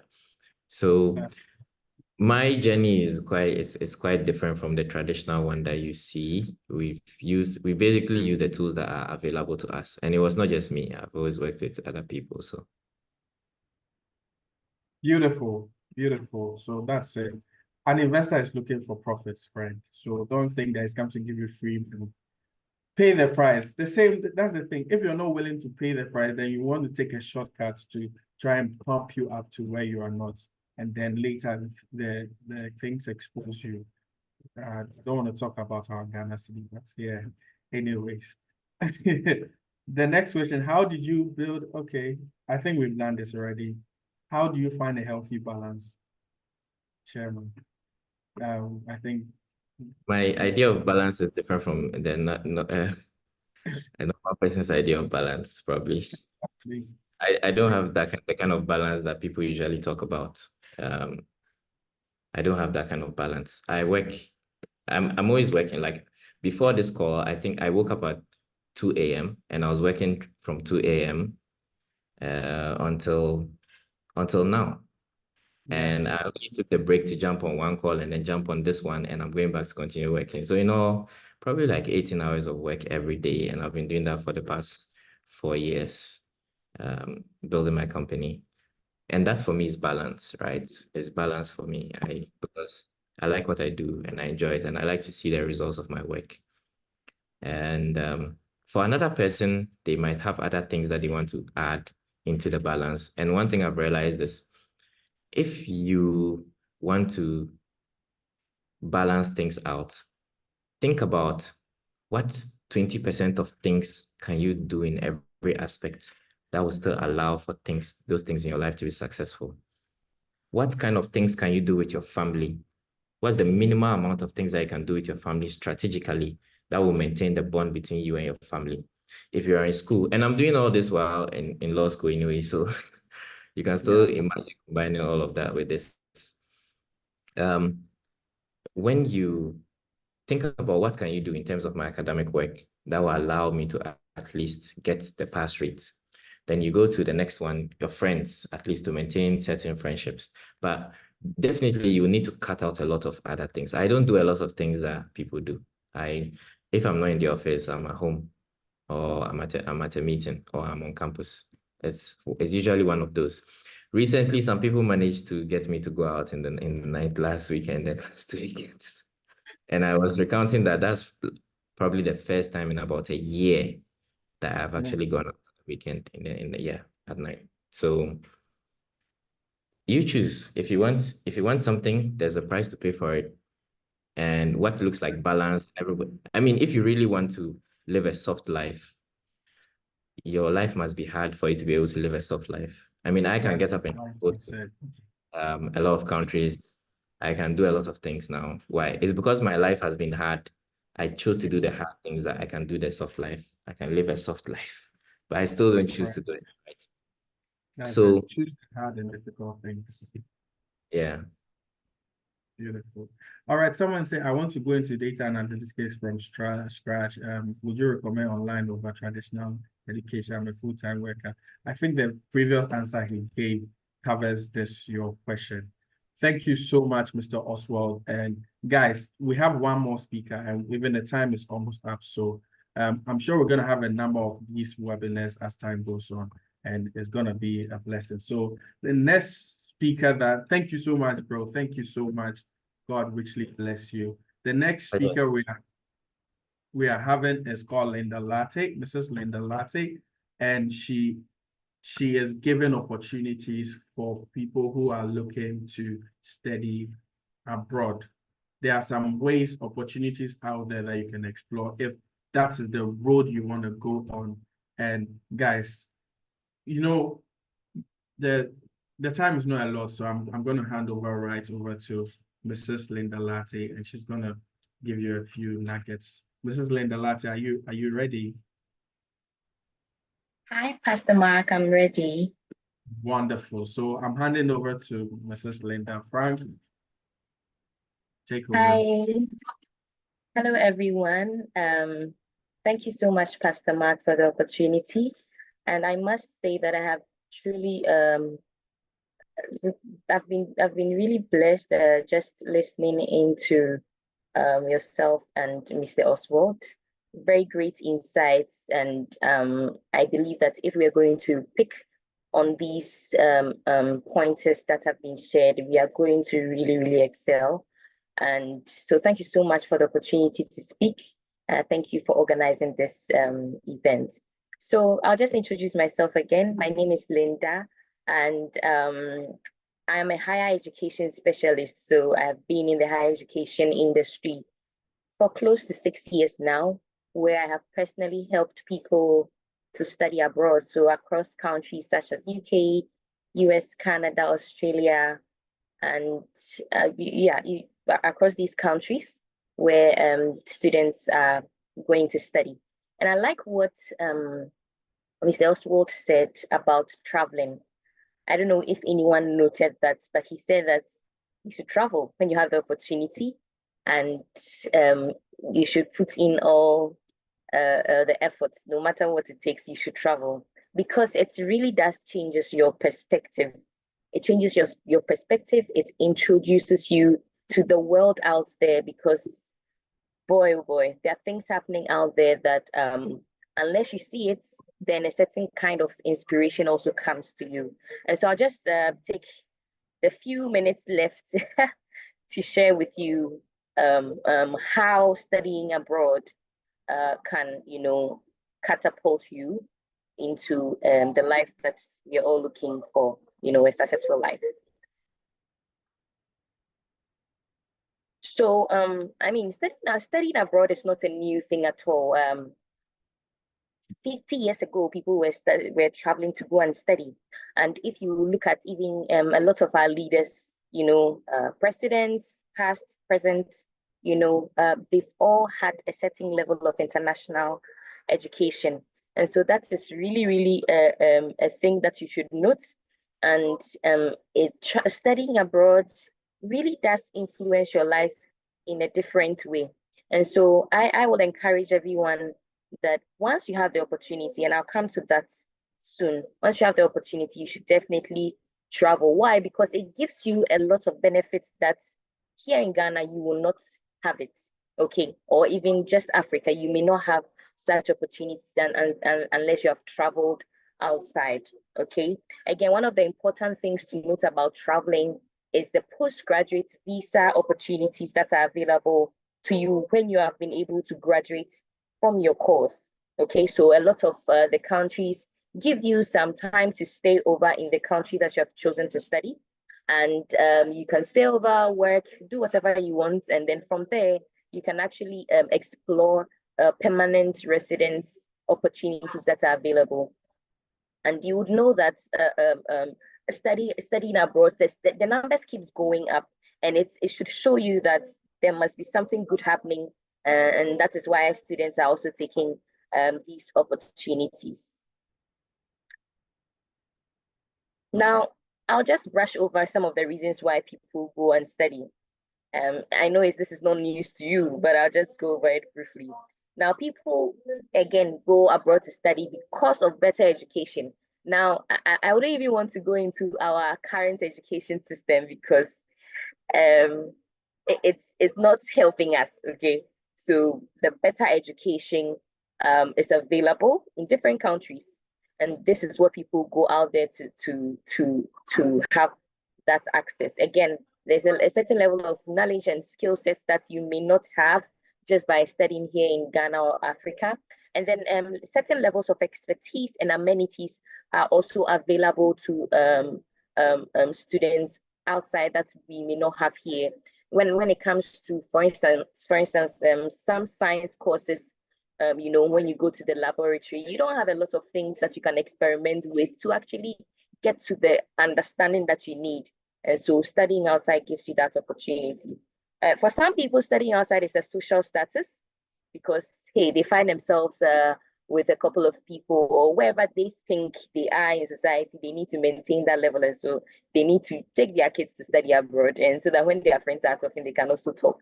And then another interesting or very important for a lot of Africans is the migration opportunity that studying abroad gives you. And I'll come to that.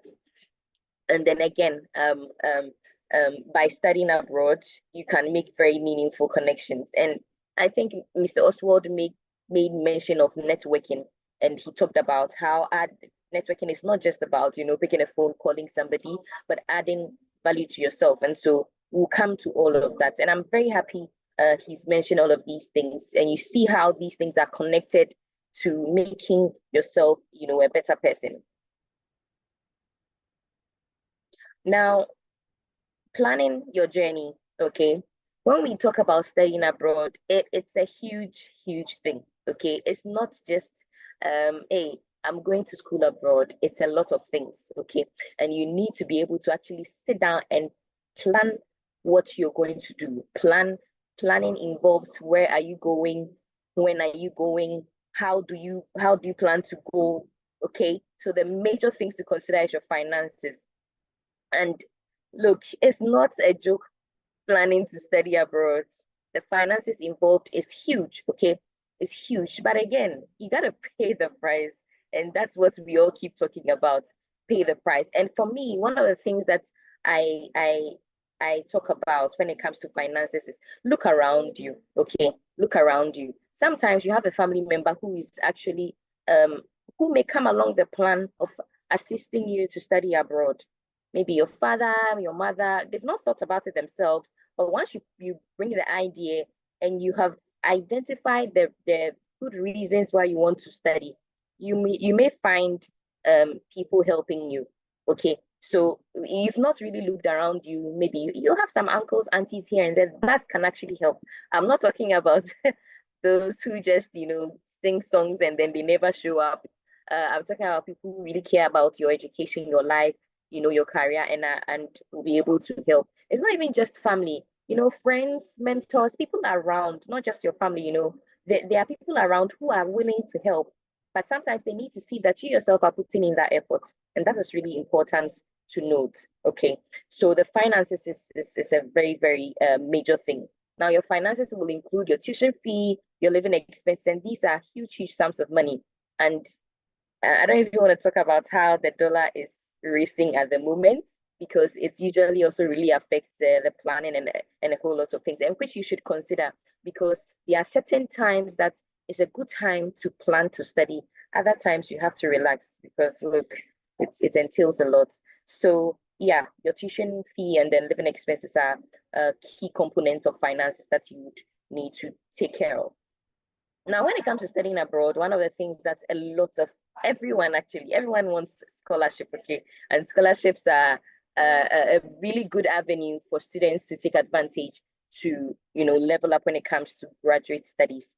However, you should know that when you want to apply for scholarships, you need to put in the work.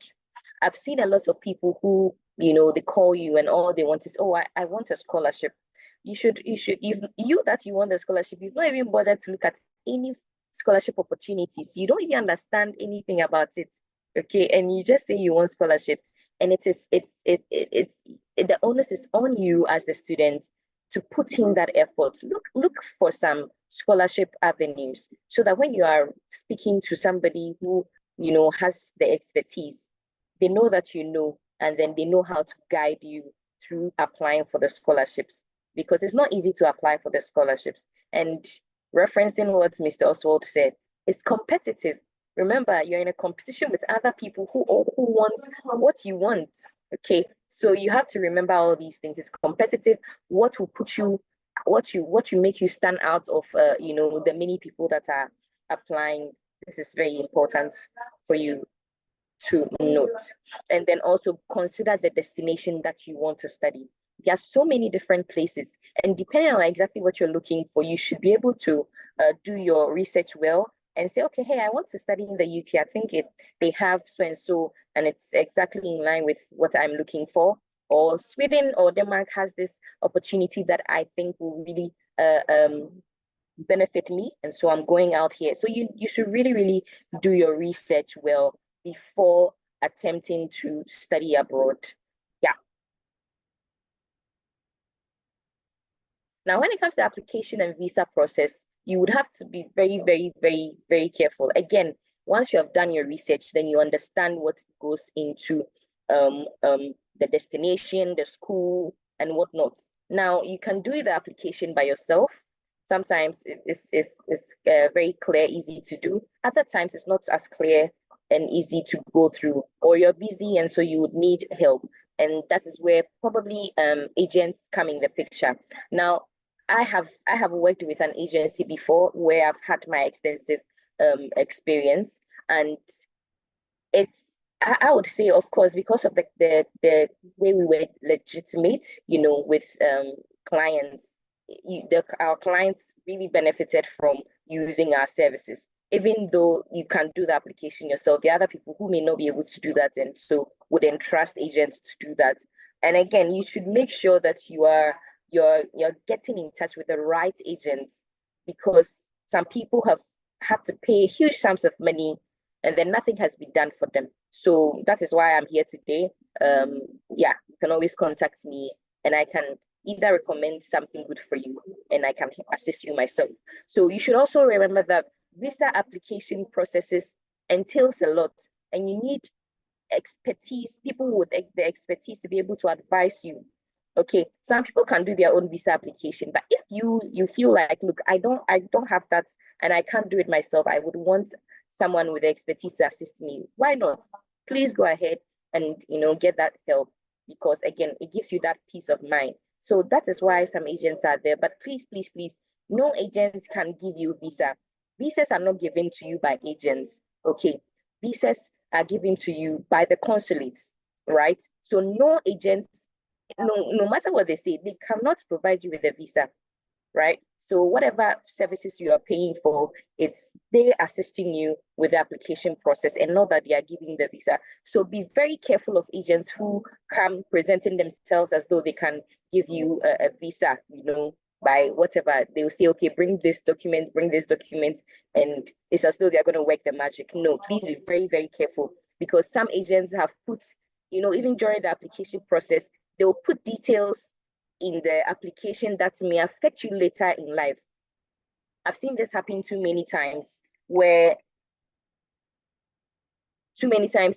people have had, unfortunately, they've met some agents who were not good, and they put in application, and we had to, try to resolve the whole situation for them.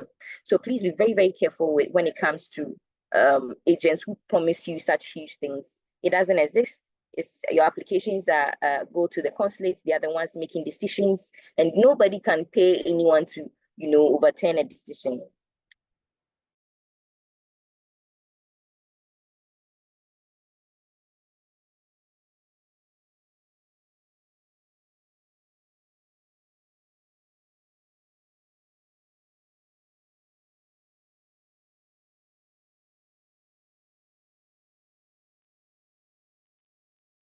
No, guys, we're still here. Linda, are you there? Okay, so guys, like we said, we are really being helped by these interactions. And if you have any questions, remember to put them in the question and answer parts. And I believe that it's gonna go a long way. So if you have questions, please, there's a question and answer tab down there. Click on it and put your questions in there so that it will be addressed. So some of you are putting your questions in the comments, and we may miss it if you do that. So kindly put it into the question and answer parts. So while we wait on Linda, can we have the feedback, Mr. George or Ruth? Can we do the feedback thing? Okay, George, are you here? Kindly allow us to share screen. Okay, so Frank, hand over the sharing to George, yeah?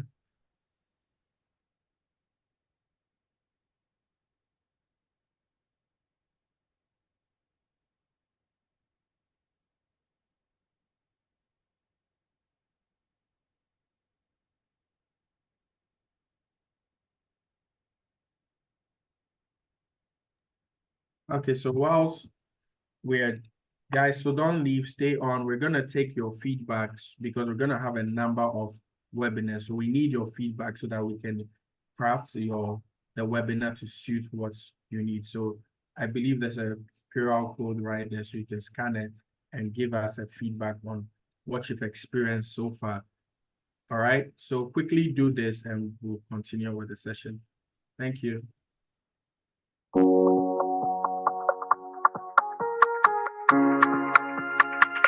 Male, black.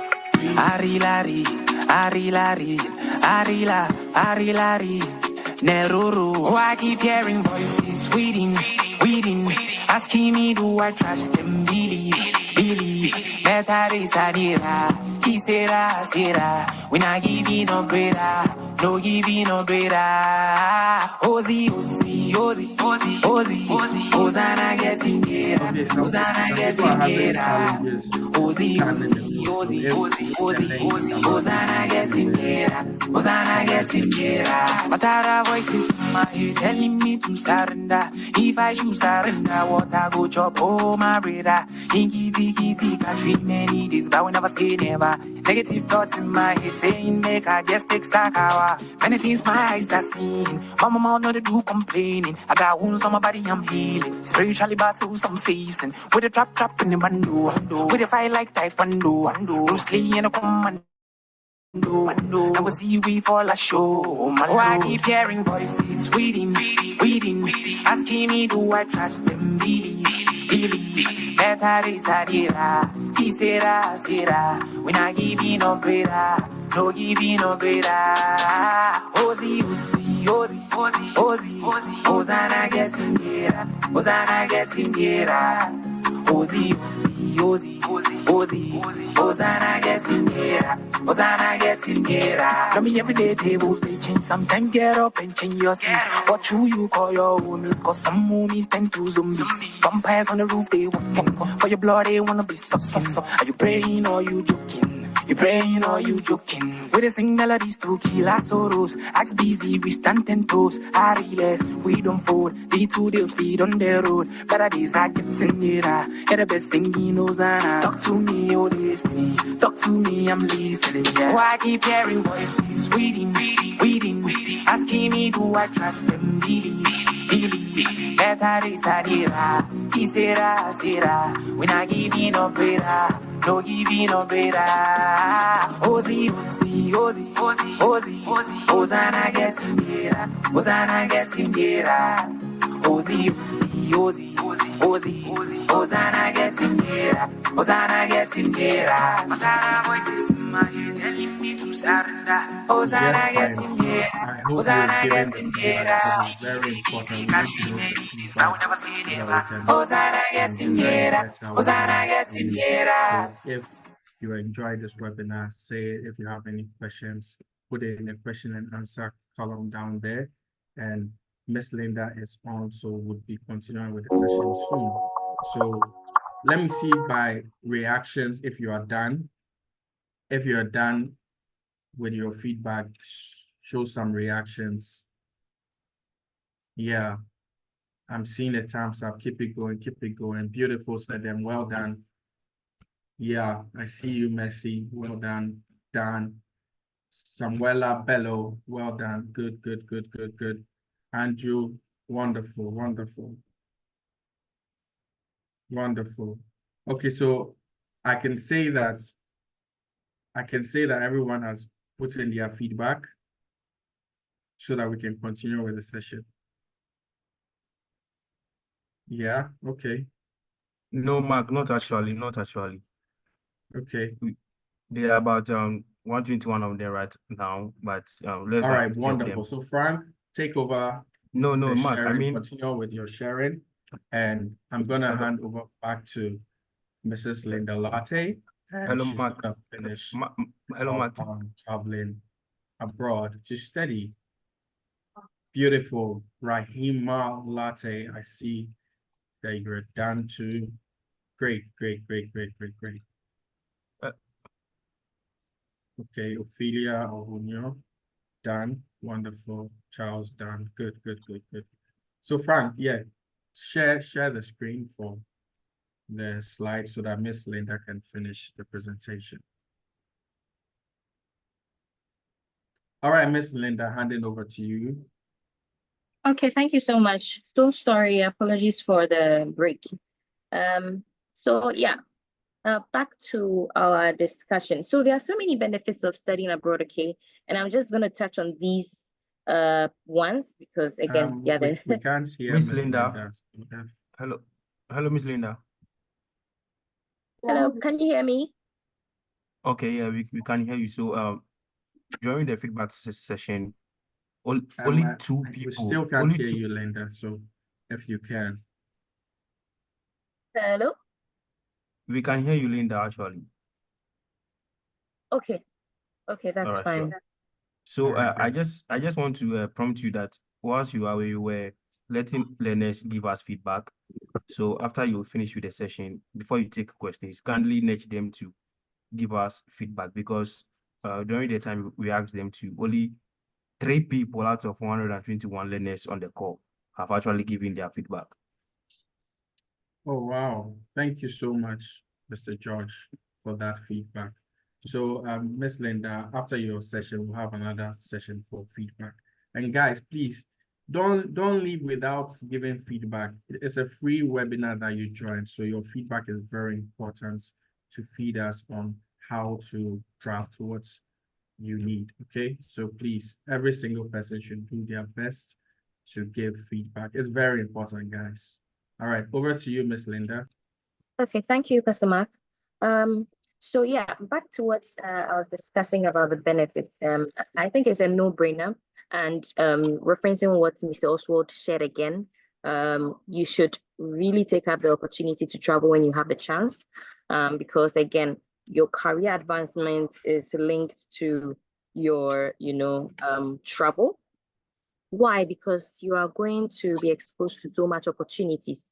And, when we talk about being exposed to opportunities, nobody is going to just drop a job on your lap. And I think that, again, we talk about paying the price. You need to really put yourself out there if you want to make it. The opportunities are there, but can you even identify it in the first place? Can you identify it? Once you're able to identify it, then you can, go in right there and then take your chance.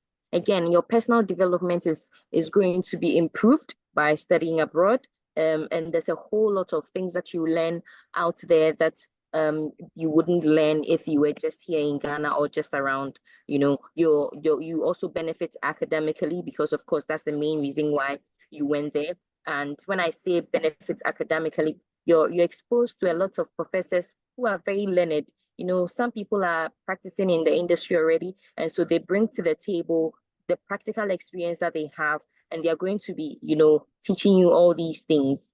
So you need to really pick up some of these things as a student when you are studying abroad. And then the opportunity to migrate. This is one of the most important things to a lot of Africans, because of course, when you look around you, there are not so many opportunities down here for you. So you're looking at migrating.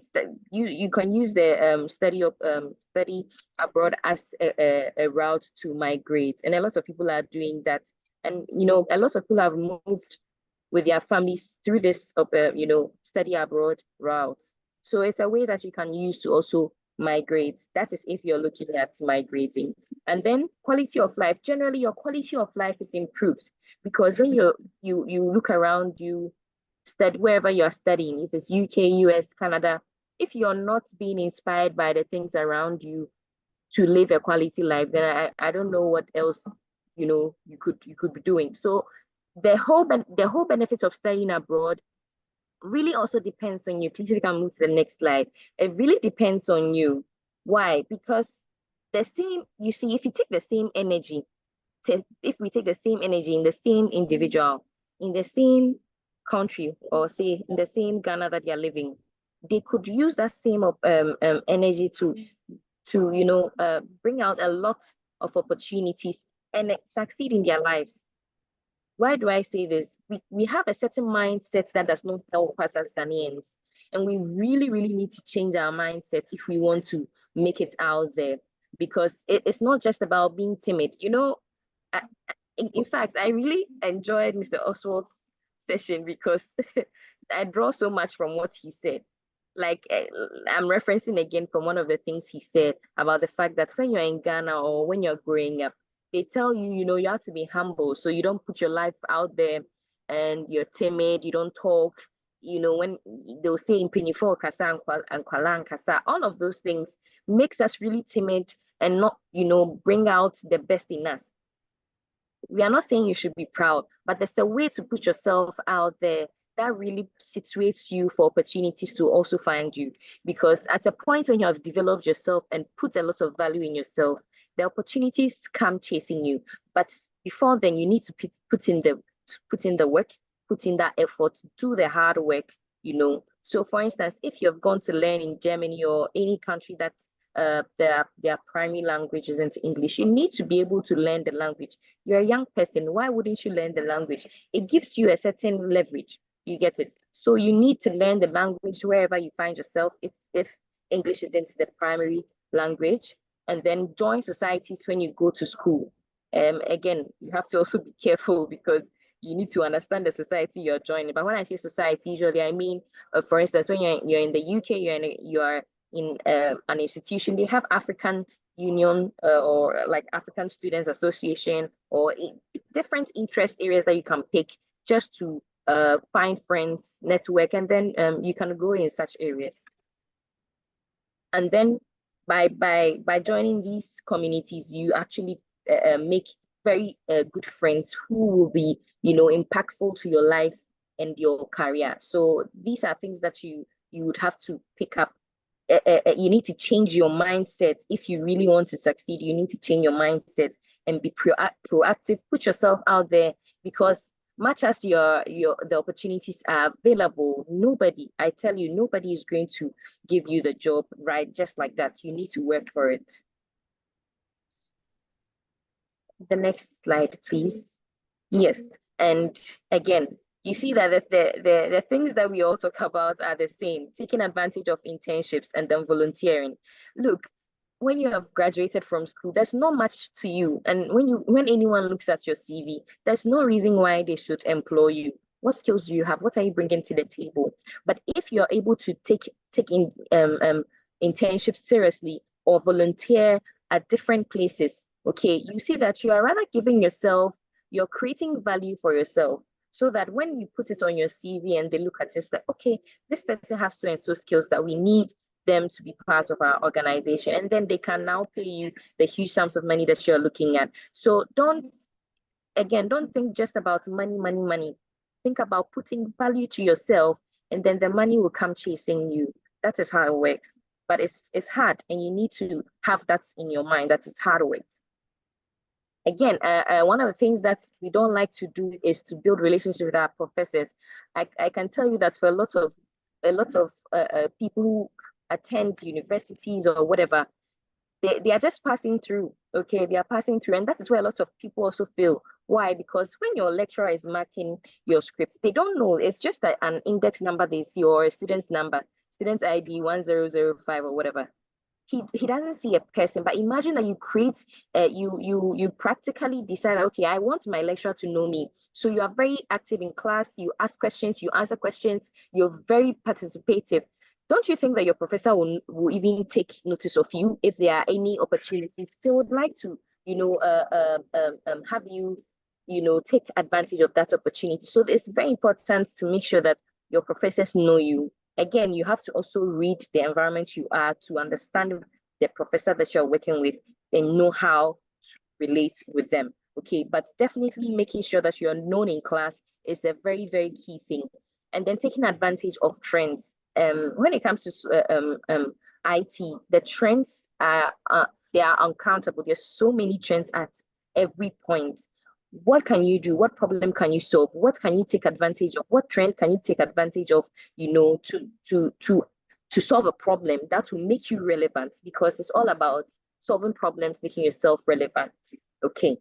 And then just to end the whole presentation, I'd like to mention that, look, studying abroad is a very, very great opportunity that you do yourself a great job by pushing to study abroad, because it can really literally change your life. Okay, you succeed if you really change your mindset about work and opportunities. You can, it will move you to different heights if you're able to change your mind. And again, when you have the chance, travel to, I mean, as an international student, travel around your city, around the countries that are around. Travel, because traveling really, really opens your mind and changes perspective, I tell you. And then no matter what happens to you, don't forget who you are, don't forget yourself, and then don't forget where you're coming from. Because sometimes you can be carried away by so many things happening to you that you can forget yourself, you can forget where you're coming from. But these things keep you humble when you remember where you're coming from, remember how far you have come. So studying abroad really, really is a great opportunity that will skyrocket you if you're open up yourself, if you're proactive, you're pushing to make things happen for you, because things don't just happen. You need to actually make things happen for yourself. And I just end with a quote by Aristotle that says that we are what we repeatedly do. Excellence, therefore, is not an act, but a habit. So this is just to let you know that check your habits, because your habits are what will cause you to be excellent. And so if you don't have excellent habits, then you are definitely not going to be excellent. Thank you so much for having time to join just this presentation. Thank you, Pastor Mark. And at this point, if anyone has any questions, they can drop it in. Beautiful, beautiful, beautiful presentation. And I really enjoyed listening to Mrs. Lartey on her presentation on studying abroad. Thank you, thank you, thank you. So Mrs. Lartey, if they have any question, I'm going to let them put them in the Q&A segment, and I believe that we're going to look at it. But guys, absolutely. And yeah, sorry, Pastor Mark, yeah. And in case anyone is looking for such opportunities to study abroad, they can definitely contact you. And of course, we work together. So once they contact you, they can have access to me. And please, I'm not giving scholarships. Please take note. I'm not giving scholarships. So if you're coming for scholarship, maybe not. But if you look at your life and you look around you, you can actually make things happen for you so that you can travel abroad to study. That's what I'm talking about. So yeah, thank you so much. Beautiful, beautiful. Like she said, she's not giving out scholarships, but if you're interested in studying abroad and you need a guide, she's a wonderful person to connect with. If you want to get in touch with her, we put out our social media handles and things. We'll put it out after also. But currently, what I need us to do is take a few minutes on the feedback. The link is also in the comment section if you're unable to scan the QR code. So kindly take a minute. Yes, we're going to do the questions and answers after we take the feedback. Do you get it? So kindly take a minute and give the feedback, because earlier when we did it, we had a few people giving the feedback. We need the feedback to know the extent of the impact of this webinar so that we can plan better on what to provide you. So scan the QR code. If you're unable to scan, the link is in the comment section. Make sure every single person, over 100 students, graduates on this webinar, all of you should take a minute and go and answer these things. These are some of these little things that, you're shooting yourself in the foot. So take the time, fill out the feedback, and I believe that your questions will be answered in a few minutes. So everyone, I'm giving a few minutes, 5 minutes tops. Kindly go out and fill out the feedback, and Mrs. Linda will answer the questions in the Q&A. All right, thank you.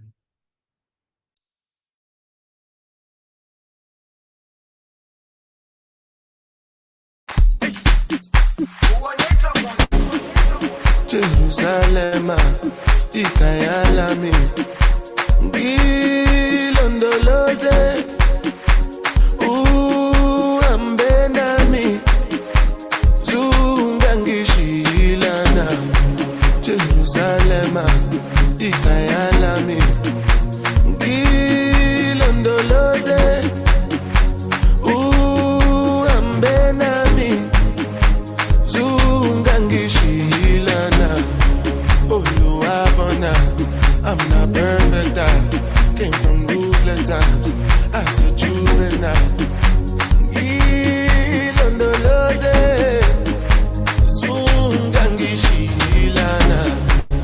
Look into my eyes, see pain and sacrifice.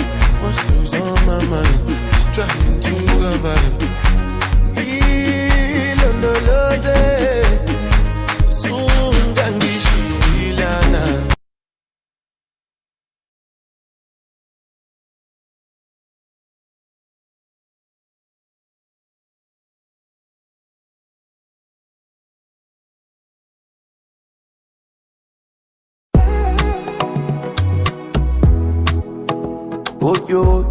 It's Joe made it. Hey, I'm fighting for my blessings. Mine will be a mayor. Me and I'm a team, I throw me story. Will be my throne of a Bianchi count. Me didn't lay one. I brought no ma. Fly high for my food, peace of mind. I'm a pet. Quentiane Musu, Timim Faho, Debbie.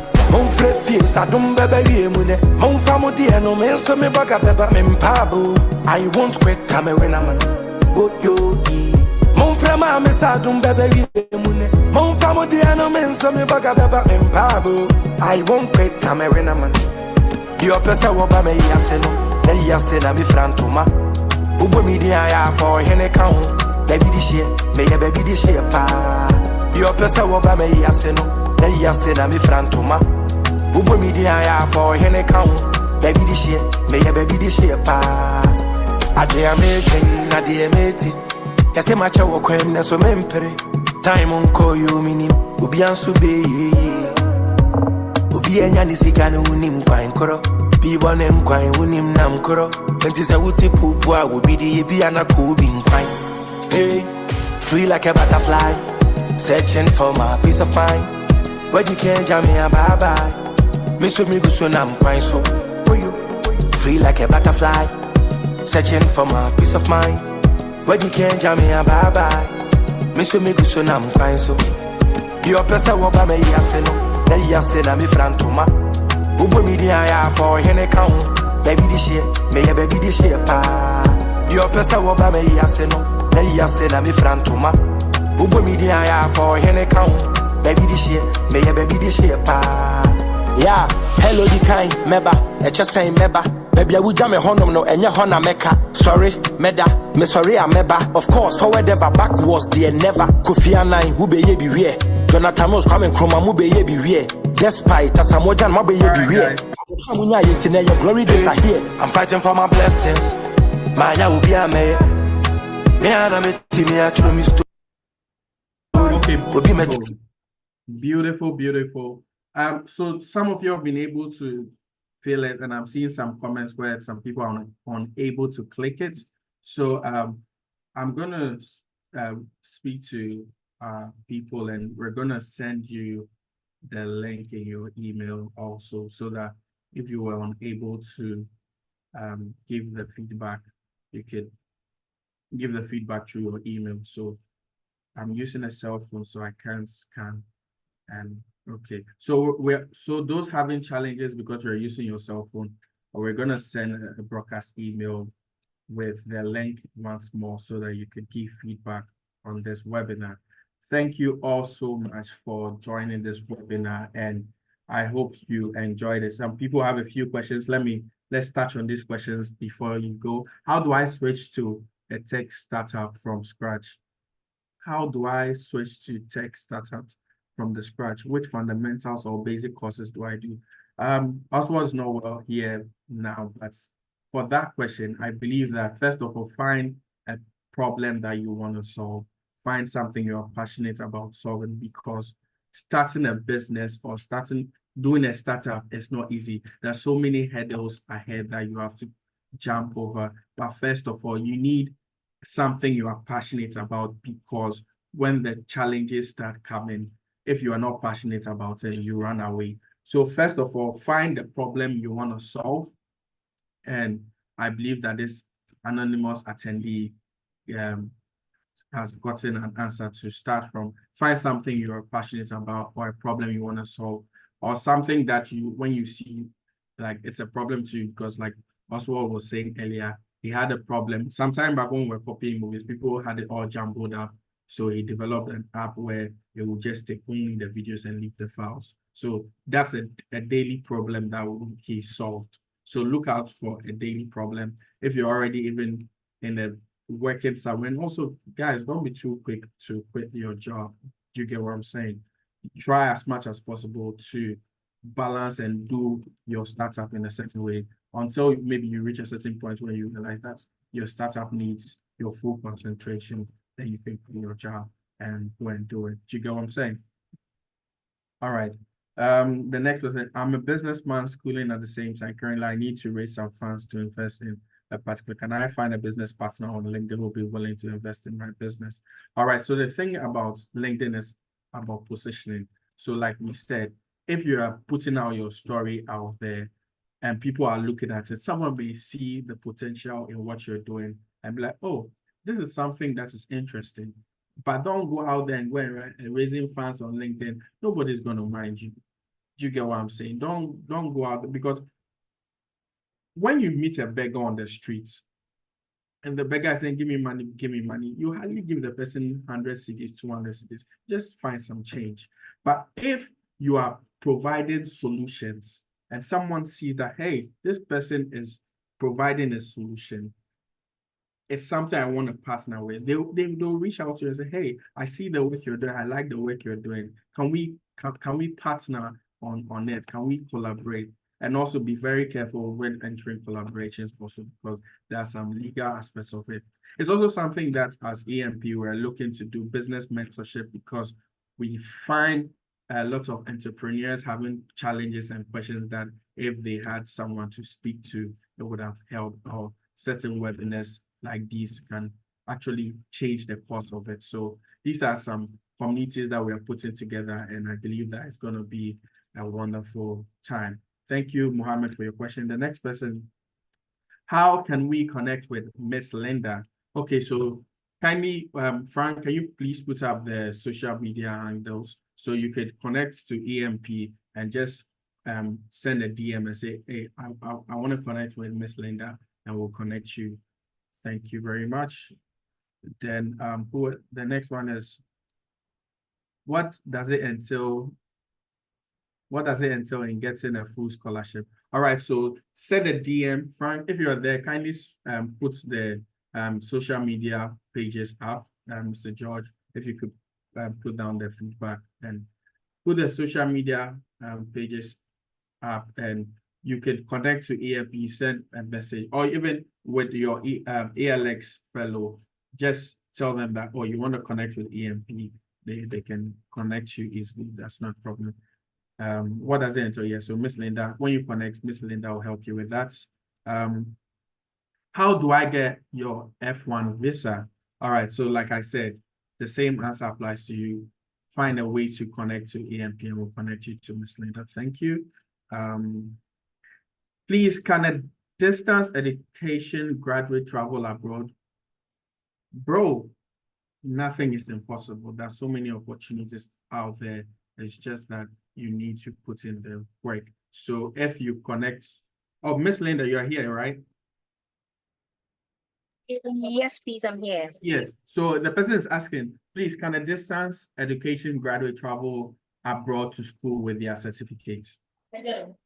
Yes. So at every point during the application process, it depends on your credentials. So what certificate do you have at the moment? And then what course are you looking at studying? Okay, so all those things would have to be looked at. And then, yes, definitely you should be able to travel to study. Beautiful. The next question is, could you please share some websites for scholarship applications? Could we give it a try? So you should, that's the thing. The data is all over there. If you go and type scholarships, a lot of things will come up. But if you need someone to guide you on the process and you're very serious about it, then yes, we can connect you with Miss Linda and she can help you with that. Yeah, but basically we're churning out information about opportunities all the time on our social media platforms and our webinars and things. So just connect and you have access to it. Next one is, please, do we get a recording of this meeting? Yes, God willing. We are hoping to put this up on YouTube so that whenever you want, you can have access to it and enjoy. Beautiful. The next one is, how do you ensure that you don't sound timid? Does using please and thank you make you sound timid? Is it wrong to use titles like sir or madam when you meet a stranger and want to inquire about something from them? Do you call colleagues or fellow staff at work by their first names, or is it required to call them by their titles like Madam, Sir, Mr. or Miss? All right, so this problem here is not necessarily a problem per se. One of the things that you can do is read about it. So through mentorship, that some of the sessions we have people coming in and we're gonna give you recommend some books. One of the books that you can look, some of the books are How You Can Think and Grow Rich by Napoleon Hill. There's also Those Who Are Proud by Dr. Mills. It also speaks about humility. And there's also the Bible. And one of the things about sounding timid and all those things, also because sometimes you don't even know what to say. But one of the things that reading does, that reading changes you. It even changes your facial expression. Because when you meet someone who is educated and has spent time reading, and the person is talking about something, you can see a certain level of depth in what they are sharing, and you can actually feel it. But in terms of using please and thank you, that it's important to be polite to everybody, and it's also basic English language. So you can go and find in your grammar book the right places to use please and the right places to use thank you. Basically, is it wrong to use title like sir or madam? It really depends, because if you have some colleagues at work, it depends on your relationship with the person. You may meet someone who may be the CEO of this, and like, oh, just call me George. It's really up to you. But if you also take things for granted, because sometimes you use these titles to remind you that not to become familiar, because familiarity breeds contempt. So when you have the opportunity to be close to great people, some people do forget how they got the access and abuse it. So sometimes for your own protection, using their titles and things helps you. It's actually for your own good. You know, I was reading somewhere, it's like, why do we give belts, like the color belts in Taekwondo training, like the yellow and all those things? And it was explaining that in life, there's no exam per se that you have to write to know that you are at this level. Because when you see someone with a black belt and you are a yellow belt person, you look at this person like, hey, please, I'm not at this person's level, so I will not go and pick a fight with this person. But in life, you don't see people walking around with a belt and all this. So you just go and start picking fights at different weight classes. Because in boxing and things, they have different weight classes that people fight in. So these things help you to know where you are, so that you can know what is also possible, like the opportunities that are ahead of you that you can take advantage of. So a lot of reading would help you not to sound timid. A lot of reading helps. Yes, thank you. Okay, is it possible to get a residence permit after studying in the US? How easy or difficult is it, if it's possible, as compared to Canada? Ms. Linda, over to you, please. Okay, so Miss Linda is not here. So kindly, okay, she's here. All right, so Miss Linda, over to you. Is it possible to get a resident permit after studying in the US? How easy or difficult is it, if it's possible, as compared to Canada? Miss Linda.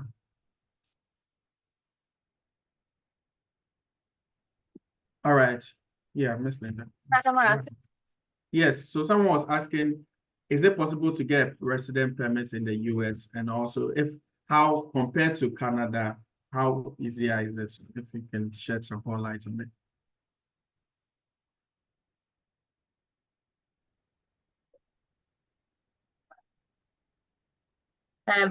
Your line went off a bit, but I'm figuring that the person wants to know how easy it is compared to Canada. Is that a question? Yes, and is it possible to get resident permits in the US after you study? Oh, yes, it is possible. So you know that when it comes to postgraduate visas, okay, these are routes that you use to ascertain your permanent residence permit, right? So first of all, you need to make sure that you are adhering to the rules of being able to get a PR, okay?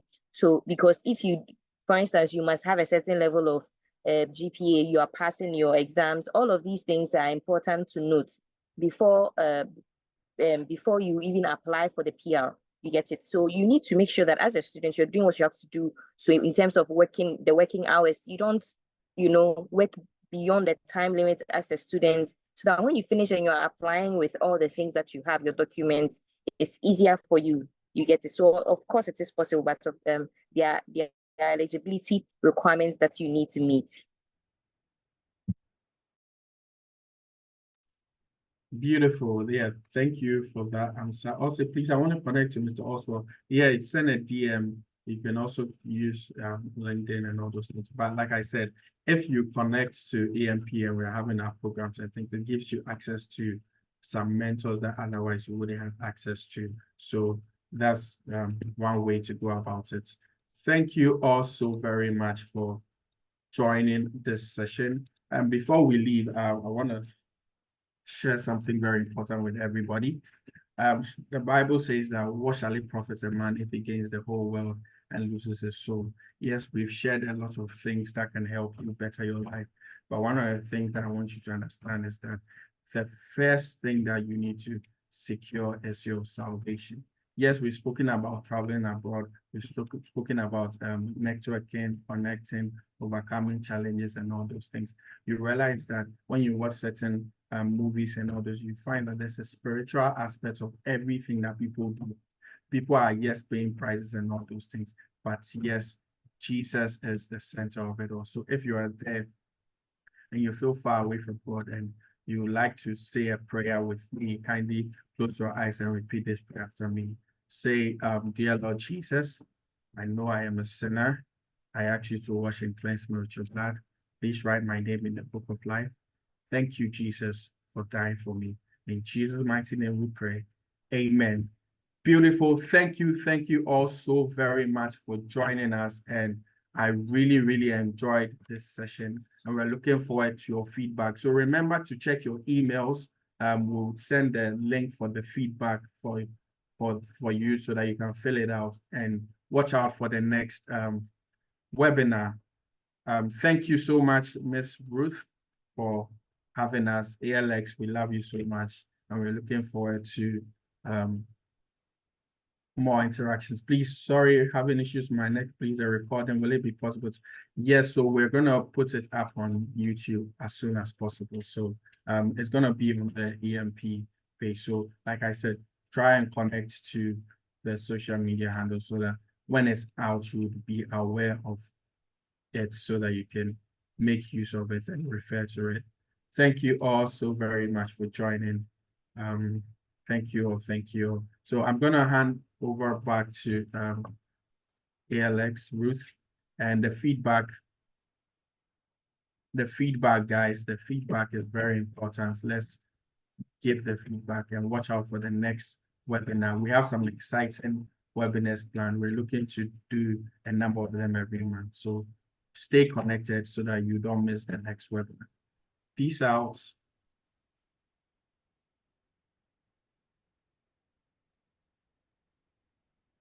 All right. Thank you very much, Mark. Unfortunately, I dropped off a bit, but I'm back now. Welcome back. Hello. Yes, we can hear you.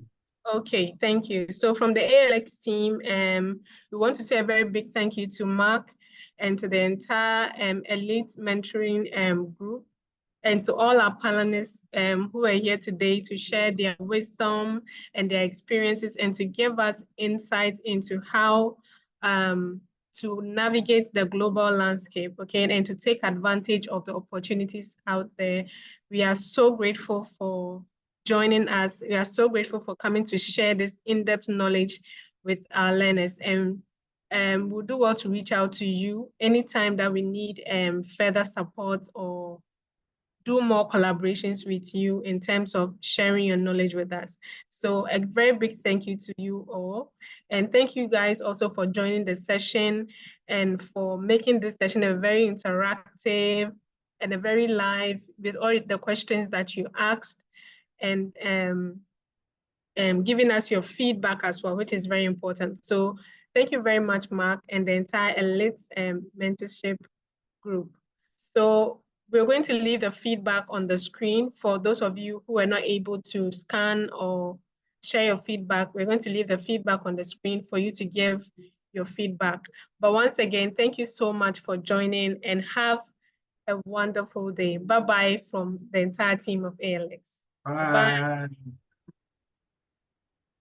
Bye. Bye. Thank you so much. Male, black. Arilari, Arilari, Arila, Arilari, Neruru. Oh, I keep hearing voices weeding, asking me do I trust them, believe. Better is Adira, Sera. When I give you no breda, no give you no breda. Ozi, Hosanna getting here, Hosanna getting here. Ozi, Hosanna getting nearer, Hosanna getting nearer. But our voices in my head telling me to surrender. If I should surrender, what I go chop, oh my brother. Inky tiki can't feel many days, but we never say never. Negative thoughts in my head saying make I just take Sakawa. Many things my eyes are seeing, my mama know they do complaining. I got wounds on my body, I'm healing. Spiritually battles I'm facing. With a trap in the bando, with a fight like Taekwondo. Bruce Lee and a commando. I will see we fall a show. Oh, I keep hearing voices weeding, asking me do I trust them, really. Better is Adira, he said, when I give you no greater, no giving no greater. Ozzy, Hosanna getting nearer, Hosanna getting nearer. Ozzy, Hosanna getting nearer, Hosanna getting nearer. Tell me every day tables they change. Sometimes get up and change your seat. What you call your homies, cause some homies tend to zombies. Vampires